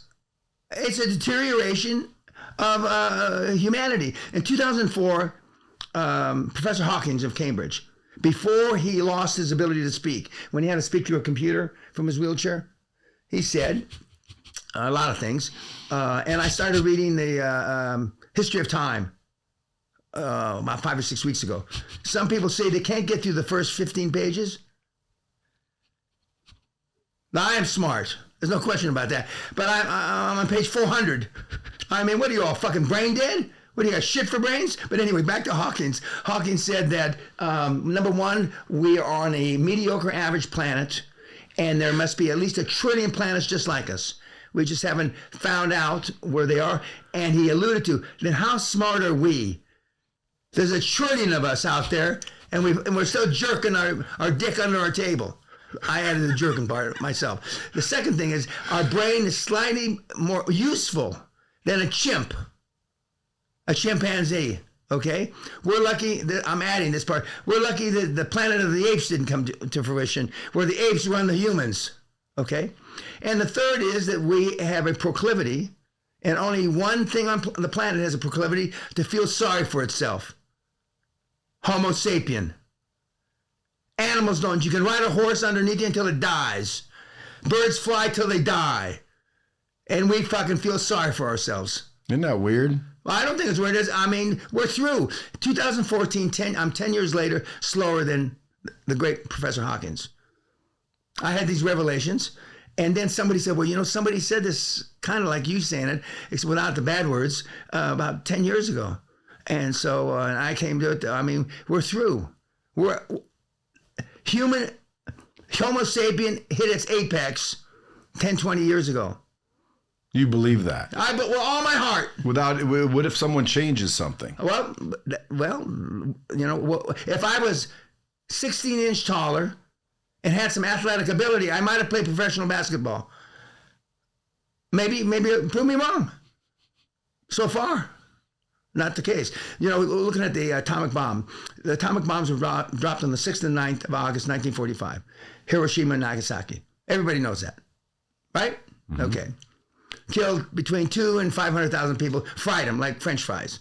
Everybody knows that. Sally and I were there, not this year, but last year. Now, I was born on the 10th of August, 1945. Now, you've seen the movie Godzilla. Yep. I'm a byproduct of the atoms, and the atoms on the earth were changed forever. So I'm one of the first births post-atomic bombs. And there are no more of me. And they say that I'm the Godzilla. I should have been born just a nice little fat kid with blue eyes. But I mean, I believe I've been getting in troubles since I'm 2-3 years old. 2-3 years. I mean, I've done things I'm not proud of, and I don't want, I don't want your audience to think. But one of the saddest days of my life was the day my 2 sons got arrested, incarcerated in the same cell block in county jail in Los Angeles that I was put in 25, 30 years before. Broke my heart. And it's not easy to break my heart. And I took a picture of my heart not too long ago just to show people I had one. My 2 boys went same fucking jail. Well, again, I would think like if you weren't sitting here telling me different, I'd go, well, fucking Dan, he'd say that's good for him. Well, it should have been good, but it wasn't. And as all my children and my cousins, Dan makes sense. It's like you say, Dan, you've never seen a business plan fail on paper. Okay? I've never. I've been looking at business plans for 50 plus years. Okay, but it's implementation and execution of those business plans that makes the difference between success and failure. And I took what I had. I keep forgetting to drop those, or we wouldn't be able to hear you the whole time. Okay, and I've been able to have, my dad said, I said it earlier, my dad said, Danny, it's not what they tell you or say about you, it's how you interpret. And so then my mom would say what they really meant to say was this, that, and the other thing. Because right now we're giving money to the high school that I try to burn down. And the principal who's there now said, we didn't know how to treat gifted children then. I levitated, my head almost hit the ceiling. From a dunce cap to gifted, now you tell me I was fucking gifted? I was gifted, I still am, I'm a smart motherfucker. I've almost got 100% recall on everything I've ever read or touched. Every conversation. But I wore a dunce cap for 6-7 years. They used to put me in a closet where I shit my pants.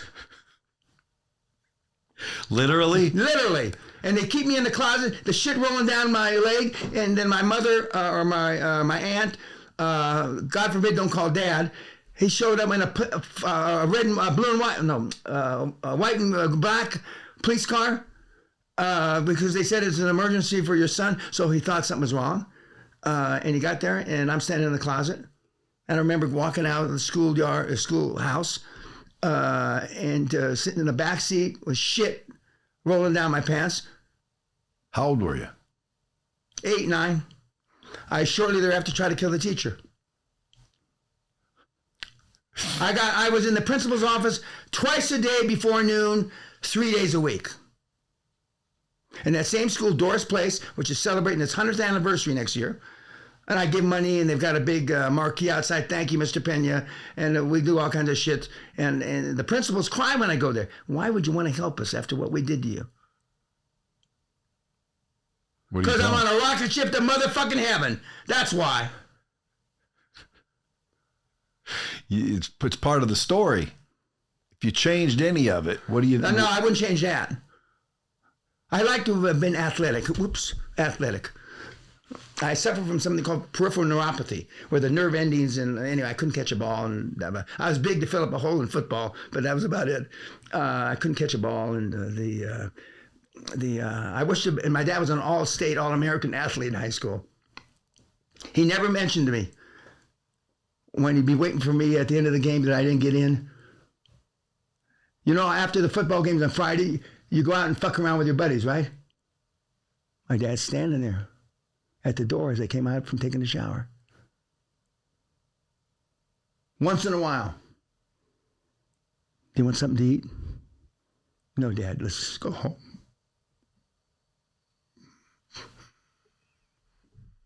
How old were you then? 16, 17.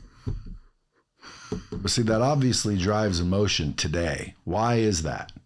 Because I know I'm the man he made me. Boom. It's motherfucking right. And these guys, this current crop, you have no idea what disdain I have for all these pricks that think they're gurus. The dingleberries I miss wiping my ass this morning have more than they offer the meathead public. I eat these cocksuckers for breakfast. Would you ever consider like taking on certain Physically, yes. No, not fighting. Taking them on as like you're the mentor to them, besides the castle people. There's 3 or 4 guys, and the deal we cut 15, 20, 25 years ago, one of the biggest guys in the business today, I trained. He came anonymously to the seminar. I trained 2 of the oligarchs, Putin. I trained the former president of fucking Hungary. I trained the former president of the Czech Republic. Now, if this were CNN and I had fact checkers, would well, you'd have to filter through their the anonymous, not anonymous name. What do you call it when it's not your name? Aliases. Alias, yes. But we had the mistress of the former president of Hungary come to the seminar, a lady lawyer. God, a good-looking girl. Believe me, she stops clocks. And why are you here? And she tells it in front of everybody. Oh, he mentored, blah blah blah. And then I realized who she was. Yeah, I've. But a lot of the billionaires are ashamed that they took advice from me because I'm outrageous. But my deal was back in the day that, you know, I can use your name when you're dead. That was the deal, and it still is a deal. Well, but they already had a name. Yeah, but they come to me, Mr. Jones. It's like maybe you'll come to me as Zuckerberger, Zuckerfuck. So they have a. And by the way, when Zuckerfuck and Elon Musk were going to fight, I laughed till I shit myself. And then I sent him, I'll fight the winner. Who do you think would have won? If Elon couldn't have snapped that little fucker's neck, I'd jump off this building without a parachute. Yeah, but dude, Mark was trained in some jiu-jitsu pretty heavily. Jiu-jitsu, dude. Hey, I've been around a long time. Jiu-jitsu versus non-jiu. You give me a 225 against 135 pounds, unless he is Jesus Christ. There's only one way that fight can go. The winner will be the 225er. Unless, of course, the 225er doesn't know jiu-jitsu and the 135 Well, no, he doesn't have to know jiu-jitsu. They got to be equal, because a guy with jiu-jitsu, like a blue belt jiu-jitsu versus a don't know shit jiu-jitsu, the weight's a little bit of an issue. But yeah, but I mean, jiu-jitsu works best ground game. I know, but I mean, at the end of the day, not recently, thank God. Now I'm too slow, you know. Although I take boxing lessons from a champ, and he's 155, and that he is not where my punch was aimed when I punch, because slow, okay. But I drive him up against the corner and the ropes, and it becomes a ground and pound. And and unless you're Muhammad Ali, a rope-a-dope doesn't work. So with all this time that you have now, because again, you cleared your schedule basically to go be the fucking Grand Poobah or Prime Minister or whatever that position was. Correct. And now, like, you are you going to fill it up again with? I am. But here I am. Yeah, but what we sent I don't do shit, nothing. I do nothing. One of my gals sent out an email. Dan's going to be in Vegas. Guys going to be this, blah blah. You ever go to Nashville, by the way? Pardon? You ever go to Nashville? No. I used to have a girlfriend in Nashville when I was single. I was going to put that in because once in a while my wife, decades. Here's that. When were you in Nashville? And actually, last time I was in Nashville, I was with her. And some woman, not accosted her, that's too strong a term, we were in that one of the famous places, and 11 o'clock, and the place was in the morning, rocking, and we're drinking. And so this woman got on my wife's case because my wife wouldn't buy her a drink. And so I'll put up a shit I'll put up with cranky old women shit more than I will guys. And so I got, not altercation is too strong, but I was going to hit her. And I don't like hitting women. I've only hit a woman once or twice. And the security guys. And I looked at them, a big tub of shit. I mean, but I look at people different, you know. I used to carry a gun, you know. I used to carry knives, not knife, you know. And these people, but getting back to Nashville, it's a great town. Do you remember Sean Connery when he said, every once in a while they need a good smack? Yeah, I do. I met Sean, God rest his soul. But were those the good old... No. I wouldn't hit a woman unless she accosted my wife or me or something like that. Not with words. I was raised sticks and stones can break your bones, but words can never hurt you. Now we've swung all the way the other way. Now nobody uses sticks and stones, and all they do is use words. And I'm pretty caustic. I can defend myself verbally pretty easily. Most people can't. Why do you think that is, though? Well, it's the life I led. Most of the people that come to my seminar wouldn't say shit if it was in their mouth. Most of the people that come to my seminar have never been in a fist fight. Most of the people that come to my seminar have never been disciplined at home verbally, like screaming or spanking. Okay? Most of the people in my seminar are weak cunts. I am the last... The world is flat. I am the last town, the last saloon on a flat earth before you go into the abyss. You don't come to me unless you've tried every motherfucking bullshit scheme, podcast, moron deal. Because then I charge a lot of money to abuse you all fucking week. In the old days, I physically abused you. In the 90s and the early 2000s, I smacked the shit out of you. I used to hit you with a riding crop. And you'd have graduation, you'd have welts on your face. Would anybody ever, get pissed and smack? Oh, yeah. We've had a couple guys get pissed. We had a Swedish Special Forces guy and said, graduation night, he said, the whipping didn't bother me, but he said, I want you to leave me with something that I can remember forever. I said, cut the camera, because we film all this shit. I said, get down on your knees. Everybody thought I was going to kick him. I hit him, and he was wired. His jaw was wired for 11 months. Do you regret that? No! I wish the fuck he never talked again. See, this is where people will go, well, dude, why that extreme? Oh, God. Because it works. Jesus, what's wrong with you? It fucking works. And that's why people need to get tougher. Well, we're past it. They can't get tough enough Well, now. I mean, dude, shit. The new generation, if all of a sudden the younger fathers in the world, in the country, in the world, started being a little tougher again. Not a little tougher. But a lot tougher. Yeah. But because that's why you're tough, because your dad was tough on you. And again, my dad was kind of tough on me. It doesn't sound like as tough as your dad, but when I got in trouble, dude, he'd take off his belt and beat my ass. Well, guess what? Now that'd get you arrested.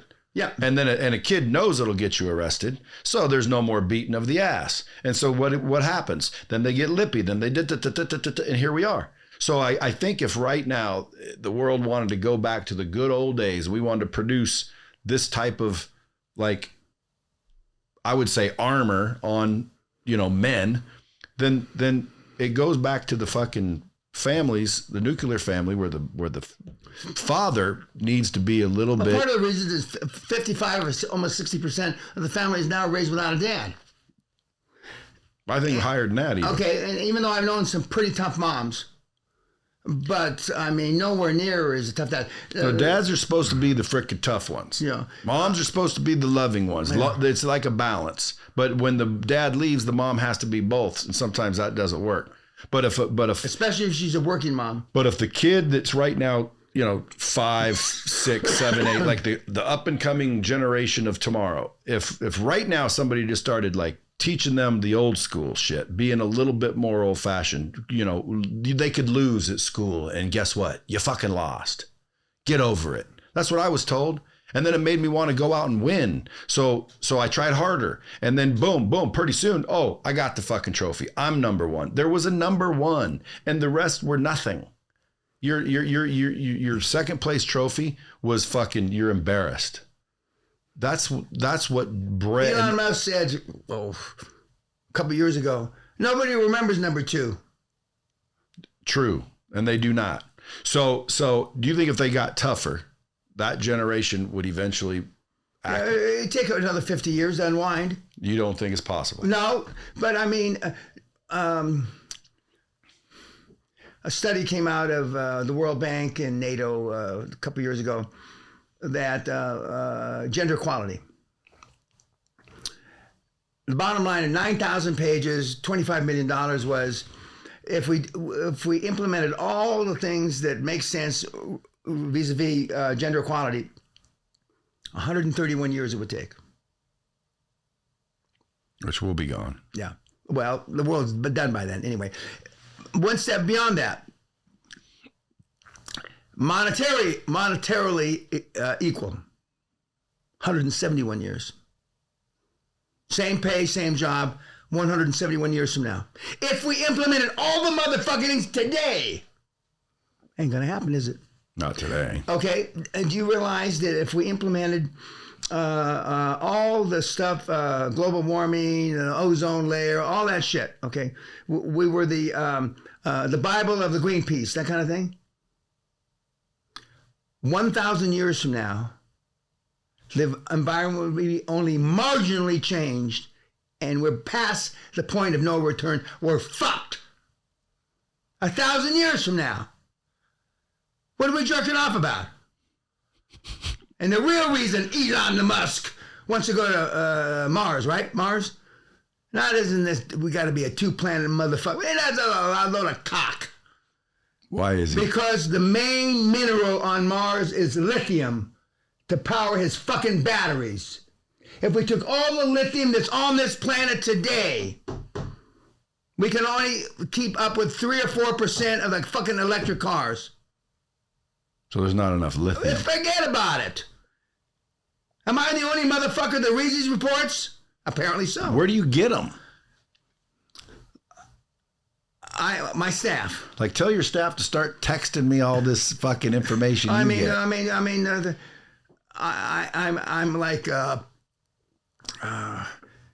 my brain is like a Dipsy dumpster. They used to have, where you put trash in these big containers, because I can assimilate. I can watch 2 or 3 screens at the same time. And the letters that go underneath the screen, like the stock market. The scrollers, yeah. And read a newspaper, and smoke a cigar at the same time. And I wore a dunce cap 5-6 years. I could still sue the LA City School District, because there's no statute of limitation, for $1 trillion what they did to me, and win. And in this environment especially. How would you prove it, though? I mean, it's part of school records. That you were in a dunce cap? Yeah. They didn't take photos. No, but they memorialized it. And then I could be the king of pods. Does any podcaster make any fucking money? A few. I mean, no. That's Joe between Rogan. us girls. Well, Joe, God bless him, he was nice to me. But there's some out there, yeah, for sure. But most of them don't make shit. Most of them don't do shit. I agree with that. Well, they get a lot of them talk about added value, which mystifies me. I'm not sure what that means. But if they're getting paid for added value, that's why they don't make any money, because they're not adding any value. Yeah, well, again, I mean, there's some that they get listeners, but they're not monetized. They don't know how. They can't get ads. Promoted. I don't advertise on this show. I don't say, hold on, Dan. Hey, Blue Chew gives me a hard dick. If you got troubles, I don't do that. But there's people that do, and it's like amazing how much money they're making. But very few. I mean, very fucking few. 1/10 of 1% get more than this, not very many downloads. It's crazy.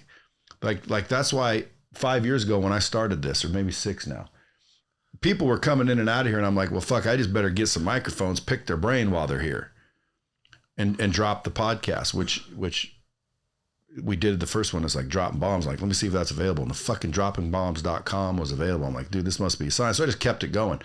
Now, dude, like we get that many downloads. We're in that top, but like I'm not making, $100 million fucking dollars with it. But it does get me motherfuckers like you sitting in the chair, which could make me $100 million. And I've made a lot of money through that. Good. And lately I have found a way to start generating an extreme amount of money. Not extreme, but compared to nothing, 8 figures a year with it. Good. So there's not even a lot of those. But don't you have a podcast? You should fucking start one. If you had a podcast where I can choke people. Yeah, but if you had a podcast and you did the whole fucking time, whether it was a rant or not, and consistently dropped it, dude, you'd probably fucking have Joe Rogan numbers eventually. Wouldn't be overnight, but it'd be quick. No, because people know who you are, and dude, they fucking share this shit. Like this episode will be shared. Like I'll get fucking tons of views. Putting them on YouTube's not the podcast. Like I'll get a bunch of views on YouTube, but like the actual podcast is audio. So it'll get shared. Blah, blah, blah. Next thing you know, fucking Dan Pena. A lot of people, who's that? A lot of people, oh, he's got a fucking podcast now. And they subscribe in a heartbeat because they want that truth. And also, dude, like, where do you get your information? Maybe you can start sharing some of it. Well, I'd subscribe for that reason. A billionaire mentee of mine, about 4 or 5 years ago, I'd say stuff about International Monetary Fund, World Bank, OPEC, blah, blah. And he said, hey, Dan, can you send that shit to me? And so we did, and we have. And I don't know how many billions he's made. Now, why do I know that there's a pipeline being built between Peru and Bolivia? Because I get that shit, okay? And did I apply for the contracts? No. Can you apply for contracts? Yes. 15% of all big business in the world, except for communist countries, and there's only 2 or 3 communist countries left, has to do a small business set aside for meatheads, regular people. And that 15% is trillions of dollars. Okay. I have mentees. That's all they do is follow the breadcrumbs of the big boys. And now they're billionaires. Okay. And in some cases I can use their name. In most cases they're embarrassed. I made $11 billion last year off a combination of the United States government, the Canadian government, and the Polish government, picking up breadcrumbs. I've been preaching this 53 years. There's not. I used to say, this is an exaggeration. There's not this many people that follow my advice. That's not true anymore. Okay, but I still like to go with this many people. Okay, but like negative oil. March 2020. I won't say $1 trillion was made. How did you know it was doing it? You just knew because of the evidence? Because I've been in the business 50 years. I've been to Cushing, Oklahoma, where you swap wet for dry barrels. If you think government is inefficient, this is government 300 years ago. So what's the next big negative oil? I'm not sure we'll ever see negative oil again. But what's the next thing? You got anything that these listeners? I mean, like if they take your word. If you are a real breaking news, ladies and gentlemen, the big next collapse will be commercial real estate in the United States. That's the big. In 2025, between 40 and 65% of all major real estate loans are going to come due, and there's no fucking money to pay them. So what'll happen? Collapse. If you knew that there were 1 million square feet spaces empty in Manhattan, if you knew that 23 of the last 24 quarters, Manhattan real estate has gone down in value, if you knew Beverly Hills in the last 29 or 30 quarters, real estate values in Beverly Hills has gone down in value, if you knew Mayfair, which is the Beverly Hills of London, 19 of the last 20 quarters, it's gone down in value. Why don't you know? Because you're a moron. That's why I call you meatheads. I can spit out information like this from now till Christmas. And if I had fact checkers here, you get on them. Get those fact checkers on. I'm fine. I'll put up $1 million to one. But they would verify what you're saying. Your fact checkers aren't smart enough to get all the data together. And I'm not being insulting. I know, but like commercial, why is it going down? Nobody needs it. Nobody wants it. Because the theory that when they all went home over Corona, this was the theory. Yeah. They were going to bring them back someday.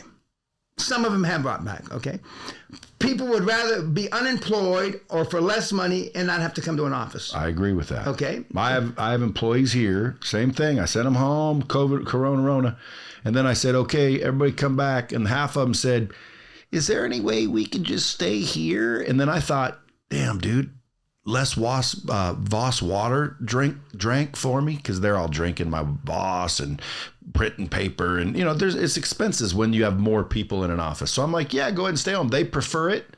Cost me less. Productivity is the same. I think productivity is even better at home in some situations. That's not my experience. Productivity in some situations. Like if I have an editor, they'll edit more quietly at home than they will here. Because here people are walking up. Hey, Dan, can you tell me about, and then you're like trying to help. And hey, Johnny, like when you're at home, dark room, you're fucking taka. But not all positions. And your culture goes to shit when people are at home too. Okay, let me do the commercial real estate again. First of all those loans that I've alluded to so far have one thing in common. They're non-recourse loans. So when Elon Musk said a year ago, almost today, I am not paying my 1.7 billion rental charges and lease charges ever again. That's what he said. Just like when he said on Good Morning America, they're trying to fuck me, so advertisers on Twitter, he says, go fuck yourself. He said this. Not one bank has called his office. When are you going to start making the 1.7 billion payments? And one of the reasons, other than they don't want it for everybody to know, because once the dominoes start falling, the next thing it's going to be is, I don't know if this, let's say you own this building, okay? Building like this. First, the buildings in the casinos mostly don't have mortgages, but okay, let's take Manhattan, okay? They do have mortgages, and they're empty. And then they thought they were going to turn all these empty offices into condos. Well, that went over like a turd in a punch bowl. And the overriding bigger reason is the Saudis aren't putting money into commercial real estate in America anymore because they're building up their own economies, Dubai, Doha, et cetera, et cetera. They're taking over golf. They're going to take over basketball. Eventually, they'll take over football. Not Saudi, but the Middle Eastern money.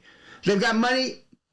If the world knew the real reserves of Aramco, which is the oil company that's Saudi Arabia, oil would go to $5 a barrel. Because there's so much of it. They've maybe got so a nickel. much. There's 1,000 guys that know that. But they have a different agenda than being CEO of ExxonMobil. People are stupid. They deserve to get fucking poor. And I've made 56 fucking billionaires. We'll make 57. 57, oh, excuse me. And millions, we've created, we stopped counting, a couple million millionaires. Which, I got a car worth, And by the way, you're going to stop that whole fucking Scotland visitation week thing, aren't you? No. My next one is in January because it was already planned. But now I got 4.5 years that I thought I was going to be in Parliament. Can you imagine during Prime Minister's questions? I'd be up there choking a motherfucker. Prime Minister, metaphorically speaking, of course. Yeah, but you probably would have solved the shit. Yeah, I would have. Or died trying. But see, again, I don't know why you didn't win or what's over there because I've never been there. But like in my mind, the weak mindseted people said, we're going to have to bleed. Hey.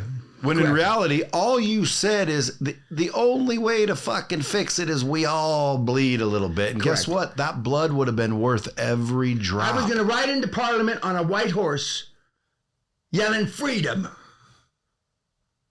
And save the day. And that's the only thing that I think would save the day. And only a guy like you would be willing to to fucking Yeah, bleed and with people them. say, "Where were you 25 years ago?"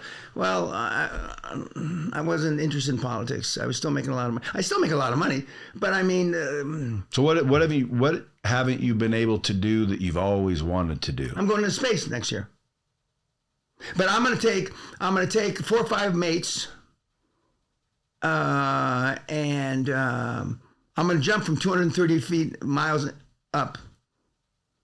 Just for shits and giggles?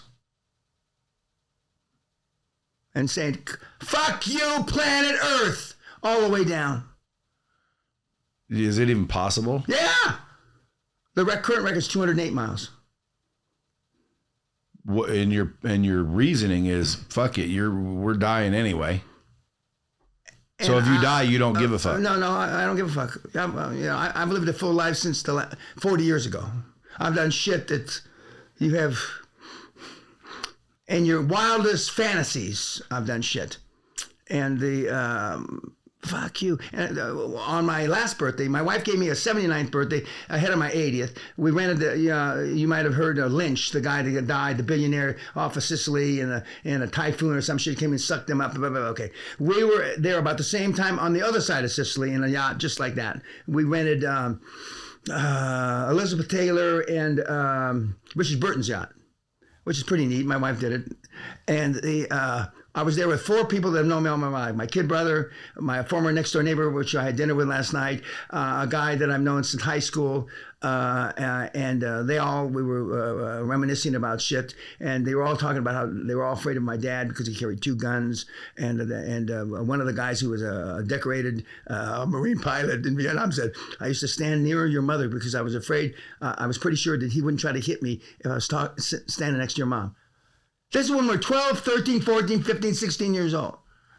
Or my dad would pistol whip somebody because he was famous for pistol whipping people with his 8-inch Smith & Wesson. You know? I mean, caving their fucking heads in. And these guys are grown men, some war heroes. And they're saying, "We're afraid of your dad." Fuck. When we came to his funeral, we thought he was going to grab out like a fucking monster movie and grab us. And that's how I was raised. But their fathers were beasts, just like my dad. And treated their kids like shit, but they all liked me. They're beast fathers like me. On that tough love note, have you ever found where kindness worked better? No. Ever? No. In some orders of the Catholic Church, yes. But they understand tough love. Well, you got to make a decision, sister, superior. You want this or you want this? You can't have both. And then they said, "Well, pray on it." Well, I don't really give a shit how much you fucking pray on it. It's one or the other. One or t'other. And they come back in a nice email. We've decided it's God's message. Whatever the fuck. And they don't always pick the one I want them to pick, but they pick one. But now I get off on that, helping the church and help from St. Teresa. I support the veterans at where I went to school, university. I support the high school, which I try to burn down. I support the grammar school where I try to kill a teacher. So I've got these funds, and I get off on. And then the first guy we ever give a scholarship to is now a big-time hedge fund fucker. Chinese, actually half Vietnamese, half Chinese. Big time. And you see him on the CNN as a talking head. And I knew the kid when he was malnourished, 17-year-old, and we sent him off to university and then graduate school. And he still takes my calls. "Anything I can do for you, Mr. Pena?" And he says, "Yeah." But I get off on that. But it's 16 years it took. I'm going to live another 16 years, but I don't have another 16 years. You know, a lot of hard work.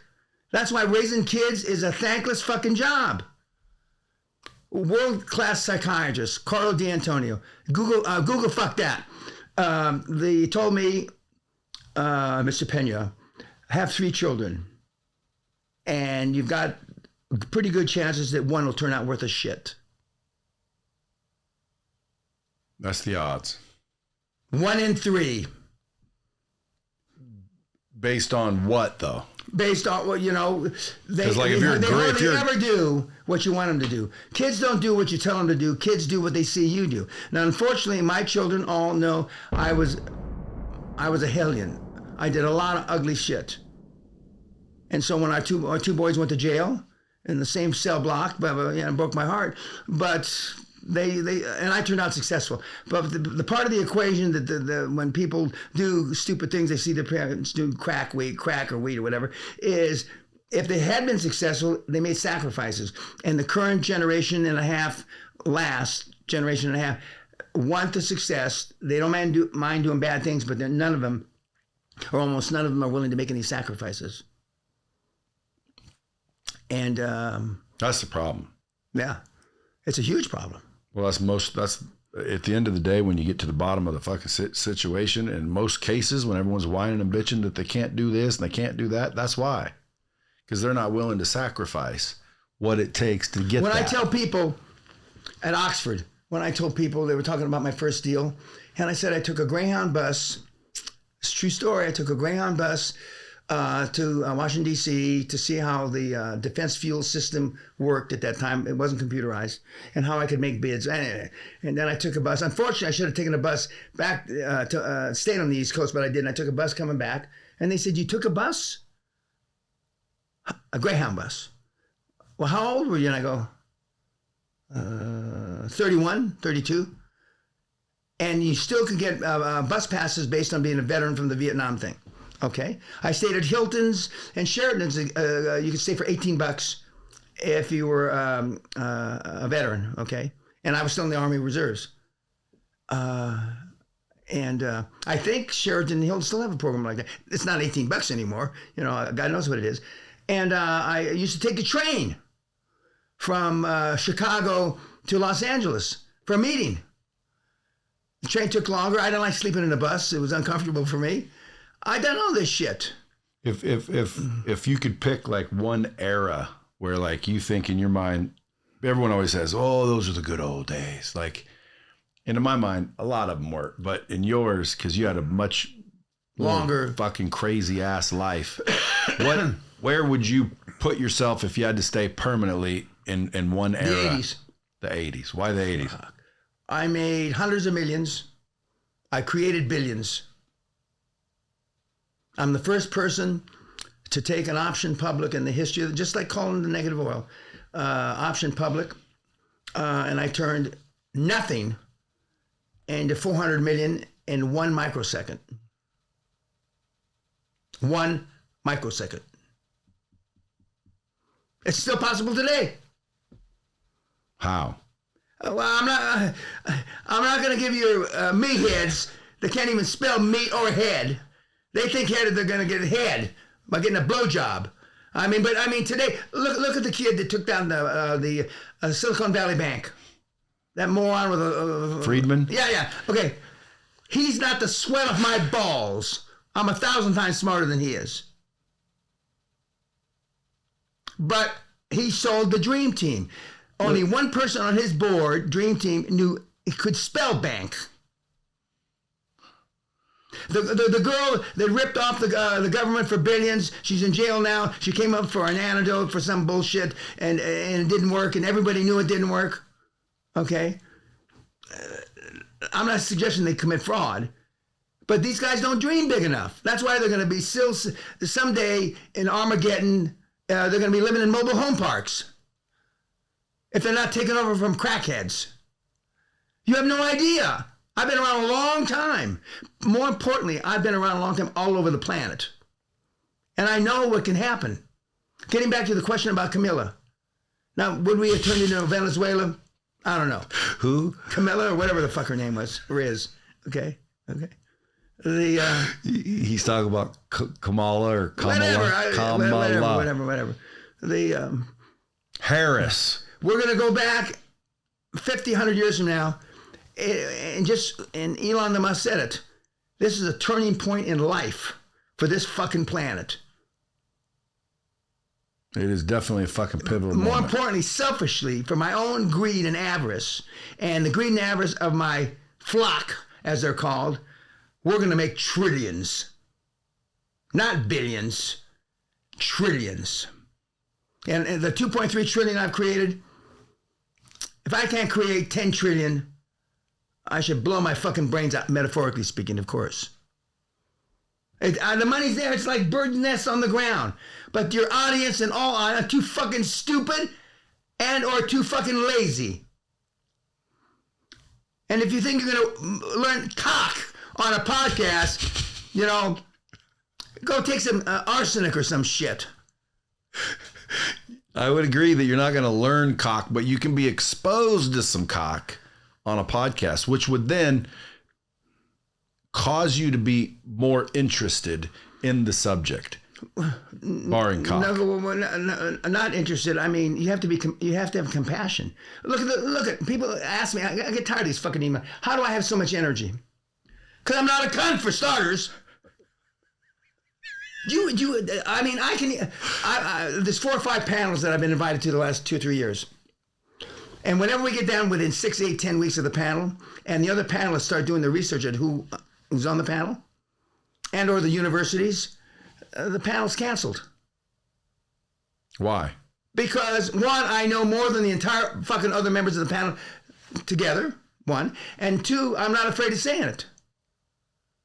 The last panel I was on was maybe 30 years ago. It was in San Diego, sponsored by the University of San Diego, and it was about marketing.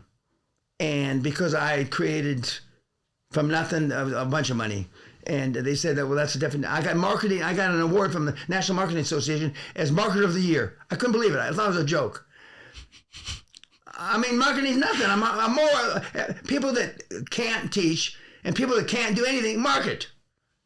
Marketing's a hand job. It's nothing.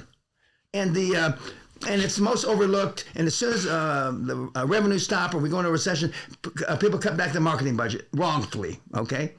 And so I said, they're going down. I'm drinking a Heineken beer on the panel. Disdain for and the CNBC was there. And then they got down to me and he says, what's the biggest marketing mistake you've ever made, Mr. Pena? And I stood up and I put my hand over my head like this with the Heineken. Coming to this motherfucking panel is the biggest marketing mistake I've ever made. The audience went batshit crazy. And I walked off. And they arrested a guy there, a famous guy of the time, the police were after. You know, one of the reasons a lot of these podsters are now marketers, podsters are the new time marketers, because they can't leave the country because they'll get arrested by Interpol. What is a podster? Podcaster giver like yourself. Who can't leave the country? I can leave the country. No, but some of the podsters can't leave the country because they've done bad shit, stolen money. Do you go on like podsters outside of the U.S. a lot? Are you on podcasts a lot? No. I've been on maybe 6 or 7, 3 in Poland, a couple in Germany, a couple in the Netherlands, 2 or 3 in. And if they're in Europe, they have to come to the castle. You probably get invited a million times. Yeah, I get invited a lot. Why do you don't do a million of them? Why don't you do more? The last year I've cut back because I thought I'd be in Parliament. Now we got time. Kat tells me on an email a couple of days ago, Mr. Pena, I know Mrs. Pena wants you to go here, there, travel here. Like I'm seeing the Eagles while I'm here. In the Sphere? I don't know where the fuck. Well, you better hope it's the Sphere. Okay, and the next night we're seeing Adele. Adele something? Yeah, Adele. I never heard of these people. I never heard of the fucking Eagles. You never heard of the Eagles? No, but somebody played a song for me last night. Then I know who they are, but the name I couldn't connect. Okay, and so she said, Kat says, we can line you up 5 a week, or 10 a week, or 15 a week podcasts for 2025. Easy. Yeah. Everybody would fucking love to have you on their podcast. Yeah. But do you want to do it? No, I don't. I'm going to give a few more seminars. And that was going to end. That was it. It was adios, motherfucker. So if somebody wants to go to the QLA program. I heard your name somehow. Dude, I'll fucking go. No. You couldn't make August, or you couldn't make October, or was that one of the other fraudsters? I'm not sure. No, it was. I mean, I can make any day I want. Right, well, I would hope so. Shit's Big going fraudster on. Like you, my God. Yeah, but going like shit's going on. So I'm like, not that day. And then someone said, well, he may not have another one. And I'm like, is that a fucking good marketing urgency thing? Well, no, but it was, but it happened to be true. Yeah, but now for all these listeners, It's still open. Yes, yes, sir. And you're not going to shut it down. No. So but the only one I have scheduled is January. But let me ask you. You know who I'm But is there talking room? Because again, dude, these motherfucking the January's still open. And I know another guy. I could FaceTime him right now, dude. He'll fucking. Okay, my question is: the other products, and they sell shit product, right? And they're going to have a Valentine's Day sale, or whatever the time frame they pick, half price. So February 14th is Valentine's Day, I believe. So February 13th is half price. What makes it full price on Valentine's Day? What changed? Nothing. Rolls-Royce never has sales. Never. I'm a 3 Rolls-Royce guy right now, okay? I am a new Rolls-Royce guy. Congratulations. Thank you. Congratulations. I got the Ghost. Just a little 4-door. Oh, yeah. You got Ghost. the pretend Rolls. That's all right. No. It's a starter Rolls. Is there such a thing? It might be a starter. I have the Phantom. The Phantom's not drivable. I wanted to drive it. I don't drive You're being either. driven. Yes, correct. Yeah. And then I have the 4x4 one, whatever it's called. And then my wife has Cullinan. And then my wife has a convertible. That's probably a Wraith or a Dawn. Dawn. And by the way, the Ghost is a 4-door non-convertible Dawn, because a Dawn is a convertible Wraith. That's and a Wraith is a 2-door Ghost. Okay. But I got the black badge. What does that mean? That means like black badge is the fucking one that has everything. Yeah. There's some that don't really have. Grant Cardone interviewed me in his baby roles, his pretend roles, many years ago. And he also did the interview of his show. And he's cut that off now. He took it off the air because I said something. I wasn't being detrimental. I said some things that should be obvious. And so he's now a billionaire. The model he does is based on my input. And dude, it's working, whatever the fuck that is. Absolutely.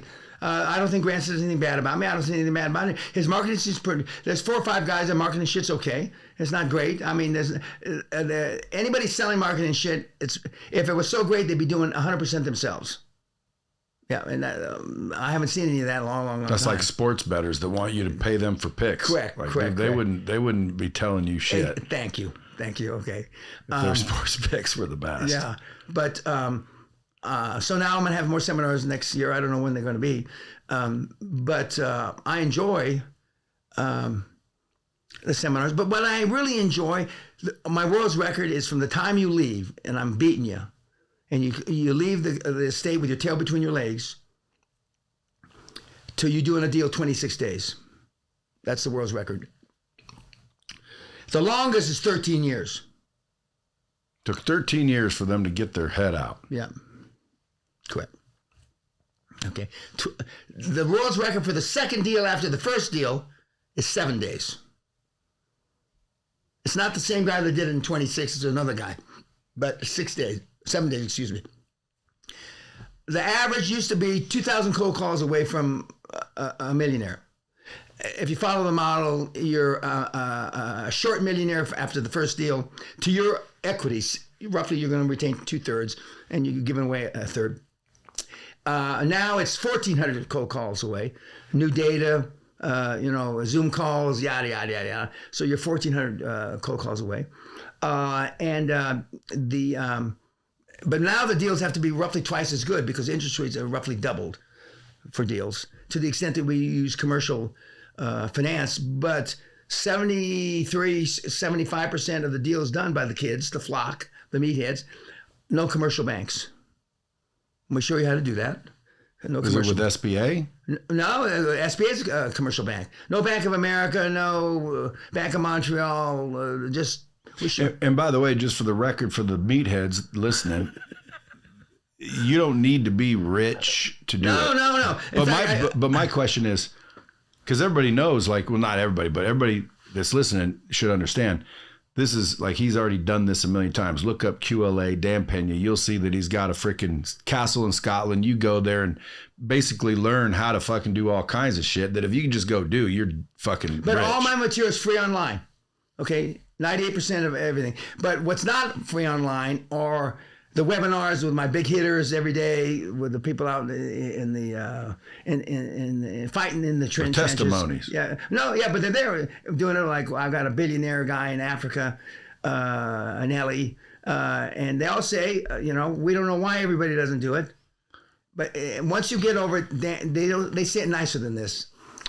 Once you get over Dan's personality, and if you can block it out and focus in on the information, and some of the will say, and you get over it, feeling sorry for yourself. Why wasn't I here 20 years ago? And you get over not crying. And then I'll put one of the guys on saw the guy shit his pants. And if you've never seen a human being, grown man, national hockey star that you know his name, shit his pants. Once you get over that, this is a piece of cake. It's like taking candy from a baby, or as Mr. Pena says, shooting fish in a barrel. But we got stumbling blocks, but it's an emotional stumbling blocks. None of them are doing them, but you don't have to be rich. You don't have to be anybody special. You can fucking literally come from a meathead, just like you are on this podfuck. And my question to you is, well, what about if you're the opposite of that, like me? Like, in other words, what if you got some fucking money and you're not a fucking meathead? How much faster could I? There are degrees of meathead, Brad. I know, but how much faster could a guy with means and resources? If you've got money, then if your goal isn't to be a billionaire, then don't come. If you've got some money, if your immediate short-term goal isn't to be a billionaire, don't come. Because I'm just assuming from being not that bad of a meathead, what you're teaching is how to go like fucking hustle and do business and find deals that are like everywhere, you dumb fucks. They are everywhere. But if you have money, it's got to be easier. It is. Because now instead of trying to talk you into doing something, I fucking write you a big fat check. Last resort is your own money. Last resort is your own money. Last resort. So you don't want to use your own money, even if you have it. No. Even though you're tempted. I just got an email from one of my kids that he put, I don't know, 85 grand to close a deal. I was pissed. He was happy. It's his fifth, sixth, seventh, whatever. I was pissed. You need to put that fucking money in. And but he wanted to get it done because we're having a board meeting in. And what if he lost the deal? Well, he didn't lose the deal, But I tell you, we've got some sad stories. There's 5 or 6 stories we share, and the guys know we're sharing it. Where the guy, in a coma 7 months, he wakes up, the business is gone. His board stole it from him. I could have bought Bitcoin at motherfucking $50. I could have bought it at $3 or $4. I have 4 Bitcoin billionaires, not because of me, in spite of me, because they were buying it at 50 cents, $1.80, that kind of shit. And 2 of them are Romanian Mongoloid brothers from Chicago. They're literally brain dead. Billionaire brain dead now. But hey, that's my point. Like, that's why I would throw in my own money, because I don't want that deal going over here, because someone's going to get that deal if they fuck around. And sometimes I'm thinking in my head, well, if you're teaching people how to do this with fucking no money and Correct. Without their money, and they're doing it, what happens when someone comes in with money and an 840 fucking credit score and a fucking a Rolodex to choke a horse? I have no credit score. You have no credit score. I have no credit. You have to have credit. No, you're wrong. Having money in the bank gives you credit. Well, you're wrong. That's not, I don't want to dispute you on your own podfuck here, but that's wrong. But credit scores don't get these deals done. So it's I don't know if 840 is high, low, or middle. I don't know. So you don't need any credit. No. What do you need? Balls? Yeah, basically. I misspoke at Harvard in 1993 when they asked me, what would you attribute your success to vis-a-vis balls and brains? I was wrong. I said 90% brains, 10% balls. In 1997, when I went back again to Harvard, and I said it's 50-50. Okay. And now I'd say, if I had to say it again, it's 90% balls, 10%, what I know. Well, then I'm going to be a billionaire because I got the balls. Well, the only one stopping you is you. Well, I got the balls. I just don't know the details. Yeah, and which is why I'm coming to Scotland. When guys come in there to have some money, and they say we have one-on-one time, and can I have a word with you? What is it about? Full disclosure in front of the seminar. Well, I don't want to tell all the guys that I'm a fucking moron. Well, I'll happily tell him you're a moron. He says, because I kind of know this, but because I've never met anybody that really did it this way. Okay? And I said, well, you've heard 11 people get up here. One guy, the most recent big hitter, did it while he was in prison. Prison. So it's fucking not hard to do. No, I've got double murderers that have done it. In any country? Except now, we used to do business in Moscow and Ukraine. We don't do it there anymore. So, but who's usually showing up at the castle? Americans? No, 40% American, 25% Europe, mainly Germany, the Netherlands, and the UK, and then the 10-15% all over the world, Australia, Canada, South America. There's only so many spots. How many 25. spots? There's 25 spots. So in January, let's say it fills up. It's done. Well, would you just pick another fucking day? Or? Well, now if my wife's not dragging me up to the Eagles, etc., and filling my wife is filling my time up as fast as humanly possible. And it takes a week to learn this shit? Well, you're there 6 nights. 7 days and 6 nights. 7 days, and it starts at 9 in the morning. Breakfast is at 8, 9 through 5:30. Then you have study time, and then we have dinner, and then you have homework and study from about 9 o'clock after dinner till 11 or 12 o'clock at night. Completion of the homework is mandatory. There's no excuses, because that's part of the learning process. And we've got the learning process down to a fine point now, and our success is phenomenal. It just is. And when you see the people, when you see the 13-year guy, you can't understand why it took him 13 years. But when you see the 26-day guy, he's like Quasimodo in The Hunchback of Notre Dame. I'm not making fun of you, Irish, but I mean, let's call it what it looks like. 26 days. To do what? To make about 10 million pounds, 15 million bucks. But see, most people stop then. But there has to be one of those disclaimers that says, not normal for everybody. Oh, yeah. Well, a lot of people can't get by the disclaimers on my site. And plus, when you come to the seminar, you sign a paper. If you kill yourself, it's not my problem. If you go home and strangle your kids, it's not my problem. Yeah, page after page after page after page. Well, that's so you don't get sued by the pussies. Oh, I still get sued. You asked me how many lawyers I had? 20. But I have 0 losses in that department. And, the current guy, Peter Harasti, who came to me, he was making 30,000 euros a year. And he sold cookies at the mall at Christmas to buy his children Christmas presents.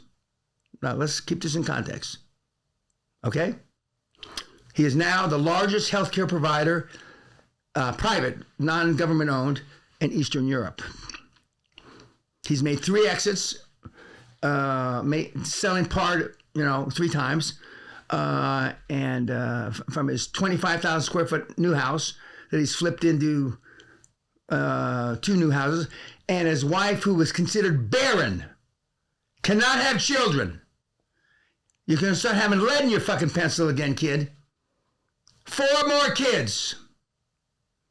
She hates me. 4 more kids because he's fucking with purpose now.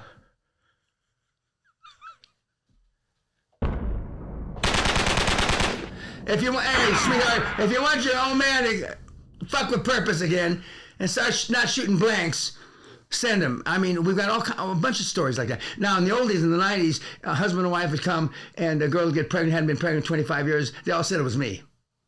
Okay? That I slipped her out of your bed, and which is all horseshit, but it sounds like a story, horror story. You start walking like a man. Can you bring your wife with you? Yeah. Can women go? Can women go? Yeah. So you don't care if it's male, female. Or it.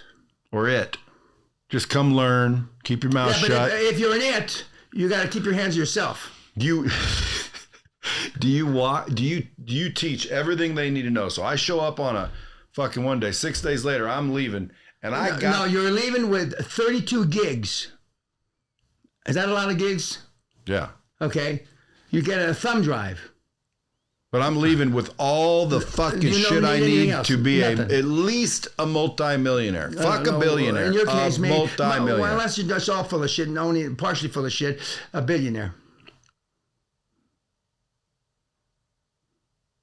Folks, you guys want to have a fucking chance at life? Go to Scotland. Do they need to pack a lunch? No, we feed them, we do all that. And then I just Is there any free time? No free time. And then I found out about a year and a half ago, and I was really pissed off. I'm just getting ready, and one of my assistants is running around looking for one of the goodie bags that they get. You're like, when you're playing a golf tournament. I said, what is that fucking bag? Get them a toothbrush. We give them all kind of shit, shampoo.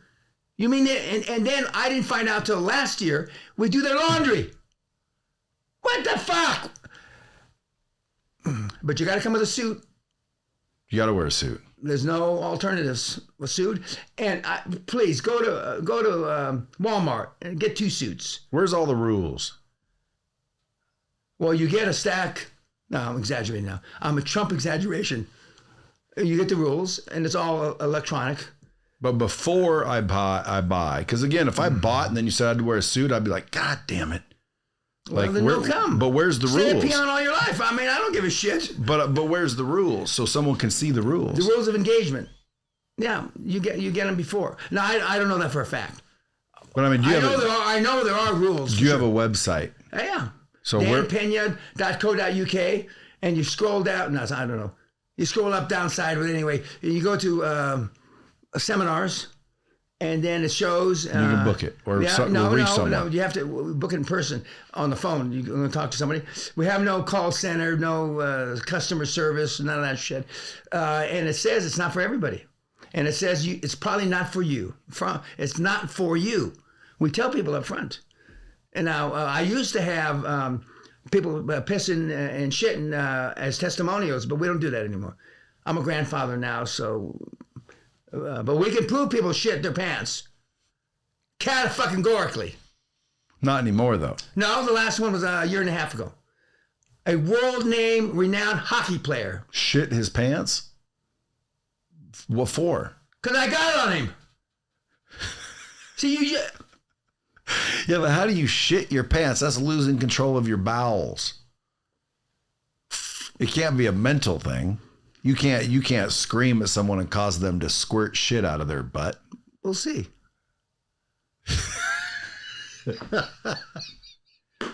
No, the guy that I saw with the muscles. Yeah, Greg. Okay. I think. Okay. About 5'9" or 10, balding hair, a round chubby face, big. He wears t-shirts like you that are too small in your biceps. Yeah, great. Yeah, okay, but much bigger arms than you with tattoos. And I kept looking at it. He had a tattoo on his forearm. Okay, yeah, we got guys like that piss their pants. That's Greg. He seemed like a very nice man. But you know what the derivative of the word nice is? Stupid. 3rd, 13th, 14th century, stupid, idiot, mongoloid. That's fact. Most people don't know that either. Okay. That's why when someone says, "Oh, that deserves a bomb," he's nice. He's nice. I'm like, that ain't really a compliment. If you leave the seminar and for whatever demented reason you like me, I didn't do my job. So it's like fucking business boot camp. Yeah, but most of the guys haven't been to a real boot camp. But anyway, but in the 90s, we had to do obstacles and climb the tower, and we had some people seriously hurt, fall off. But not anymore. No, we don't do that. We don't do that. Now there's no... We have boxing, though. Good, well. We have boxing. What if it's females? Do they fight each other? Yeah, yeah. It was originally set up, I would take one at a time. You first. And you'd box everybody? Everybody. And then see who can put me down. I was not put down, but my insurance got canceled. But now there's no physicality. No, between if you sign up to box, yeah, and then we'll put you in with a 6'9", 400-pound guy that knows jujitsu. What's the purpose of getting people to fight?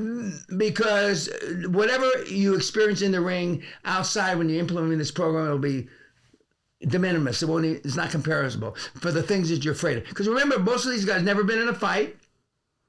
So it's teaching them some balls. Correct.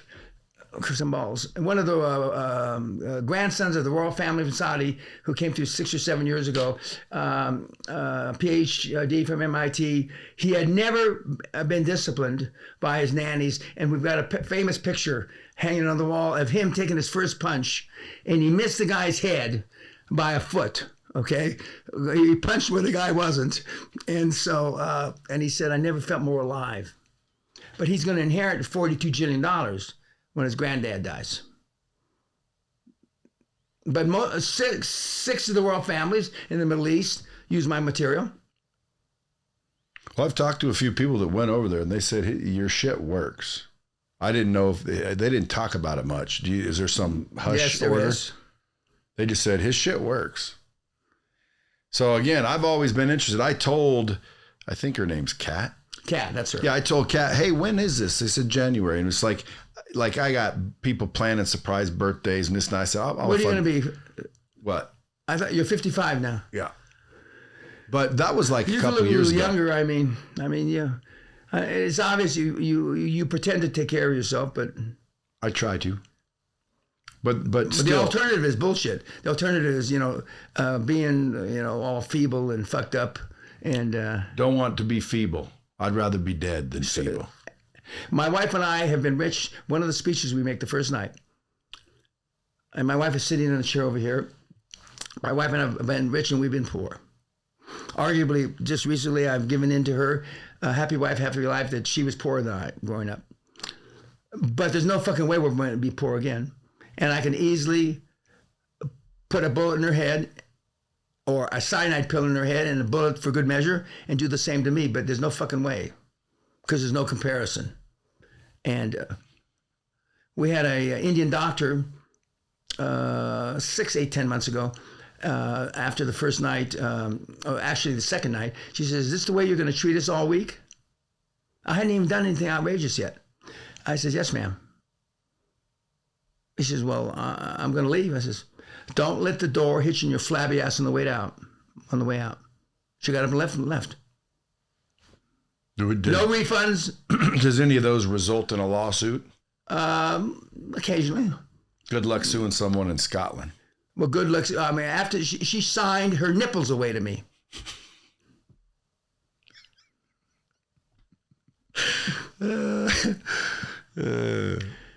Now, that lady, the whole global warming thing you alluded to at the beginning, what wasn't shown on the film is she charged me on the stage. Is that that's not part of the YouTube? She charged me, and she was coming up this bank to where I was sitting next to Brian Rose, and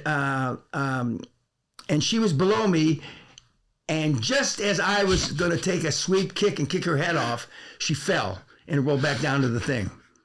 And so I'm glad that didn't happen. You would have kicked her? Yep. Because she had something in her hand. She had something in her hand, like, I didn't know if it was a gun or a knife. I was 74 years old. I was threatened by a psychopath. Oh my God. See, every time, because I've already been greedy with your time. Every time, I got a million other questions. I'm going to say last question, just because I don't want to be a dick. And I know you've given me plenty of time. What is the one thing that anybody listening to this should do the second this ends? Turn on my website. All the information's free. For the beginners, take off my website, QLA for Dummies. It sets you up mentally and emotionally for what's to come. QLA for Dummies. Take the 3-4 success tests in the order that they're given, free again. And it will give you a 95% probability of where you're aligned in life today. It's really 99%. I can't say 99 because the lawyers say 95. It's actually over 99. Where you are, Brad, today, in comparison to the cosmos, okay? And, but then, save up your pennies, mortgage your house, sell your children, and come to the seminar. But you don't have to do that. We have guys that come to the seminar that have made a lot of money, but it's not common knowledge. But to date, that I know of, nobody is a billionaire that hasn't come, that I laid hands on like Jesus. We don't know any. And I'm sure that if there was one, he would have flapped his fucking mouth by now. There isn't any. There isn't any. And because as the French would say, that's that je ne sais quoi, that special shit. Because I don't give up on you unless you give up on yourself. And never. You can't find anybody that says that Penny gave up on me. We have had some sad motherfuckers come through there. We had a burqa bitch, devout Muslim, 8-9 years ago. I just got a letter from her. I read it to the group, and she says, everything you said, Mr. Pena, came true. I'll leave off the rapes, the beatings, trying to do this in a Muslim country as a Muslim woman. I told him, nothing's impossible, ma'am. Nothing. But this is as close to impossible as I can think. 8.5 years later, 4 years of therapy, she writes me this long letter that I read to the class. And everybody's crying. And why did you help her, Dan? Why did you help her? I should have shot, metaphorically speaking, I should have put a bullet in her fucking head. That's what she needed. And she says, no, you're right. It's not possible. So now she's moved to Canada, where the whole country's a cunt. And she's deburkered herself.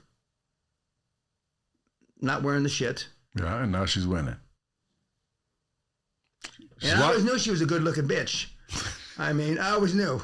I could see through that shit through her eyes, you know. Do you get canceled? And it's easier for women, this program. It is easier. Because people are soft. People are soft. Now, when I get up against a woman in business at a senior level, I know this cunt didn't get there by accident. I know she can snip my balls off like she brushed her teeth. I know that because I've been there. But the average guy, the average pod fucker like yourself, probably be nice to her. And all they need is a little edge, and then you're dead. I'm not a pod fucker, right? Like this is only a hobby. Okay. I own businesses. Well, just not the right kind, apparently. Yeah, well, I hear tell about that. And I know that you've helped a couple people that I know who they are. And okay, that was your mistake. That's the I don't call it help, but whenever I assist somebody, is part of the deal is contingent on their death. In other words, they have to succeed, or they're going to be being homeless. Like, in other words, fucking do everything you can. Well, it's got to be. No, it's as Churchill said, it's not doing your best, it's doing what's necessary. Everything you can. Exactly. Yeah. And Churchill was a ruthless bastard too. But Saint Teresa, she should have been in the mafia. Ruthless. She took no prisoners. You have books? I've only written one book, yeah. What is it? Your First 100 Million. And it's for free, online, and it was updated in 2019. You know how you say you read a page, and actually I read this, and I hold this against Kat for the rest of my life, because it took me a long time to read through those fucking pages. And then I'd say, editor's note or author's note, this is what's happened since this was written, blah, blah, blah, blah. It's the best bang for the buck. We've issued about 1,400,000 of the books digitally. And we still have a few hard copies. But I stopped selling hard copies when they went up for sale for $10,000 on Amazon. A book that I allegedly signed, which I didn't sign. I didn't sign those books.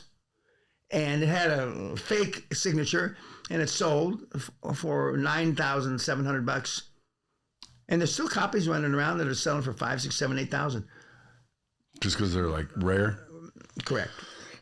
Folks, listen, I keep him here all day. I'll try to get him back one of these days. But folks, if you're smart, you're going to go to fucking what he just said, danpena.co.uk. Check out QLA. Get the fucking book for free. Quit being a bitch, because that's what it boils down to. Yes, sir. And frickin' go figure out exactly. I mean, you're 6 days away. And apparently it's 666 feet above sea level. Correct. In Scotland. You'll be fucking in a castle. In the like that Highlands. alone is worth going. Yeah, and you have butlers waiting on you. And if anybody wants to go VIP style with me, I will be going. I want you to DM me What does fucking DM mean? DM, direct message. Oh, okay. It means tell me that you want to go, and I might take you with me. We'll talk about how that'll work. But just DM me. And you got to be serious, and you got to be fucking ready to fucking pay, because we're not going to think about it and save up money and go find financing. It's not even that fucking much. But if you want to go to Scotland, DM me the word. Save up money. We have people sell their houses to come. Yeah, well. Or in your case, your mobile home, you know? Yeah, or your fucking watch collection. Or a watch. Guys, it's not even very expensive to go. Point is, go to the thing, get the free shit, dude. Learn what fucking Dan's doing. If you guys, I don't know who doesn't know who he is, but if you don't, go Google him, watch that shit, and you're going to want to come. And if you want to come with me, because I'm going, if you want to come with me specifically, DM me the word castle, and I'm going to talk one of you. Better hit a bomb again. Maybe I'm going to take two of you with me. Otherwise, go direct and get your shit booked. Until next time, keep it fucking real. And Dan, thank you very much for showing up. My pleasure. Peace.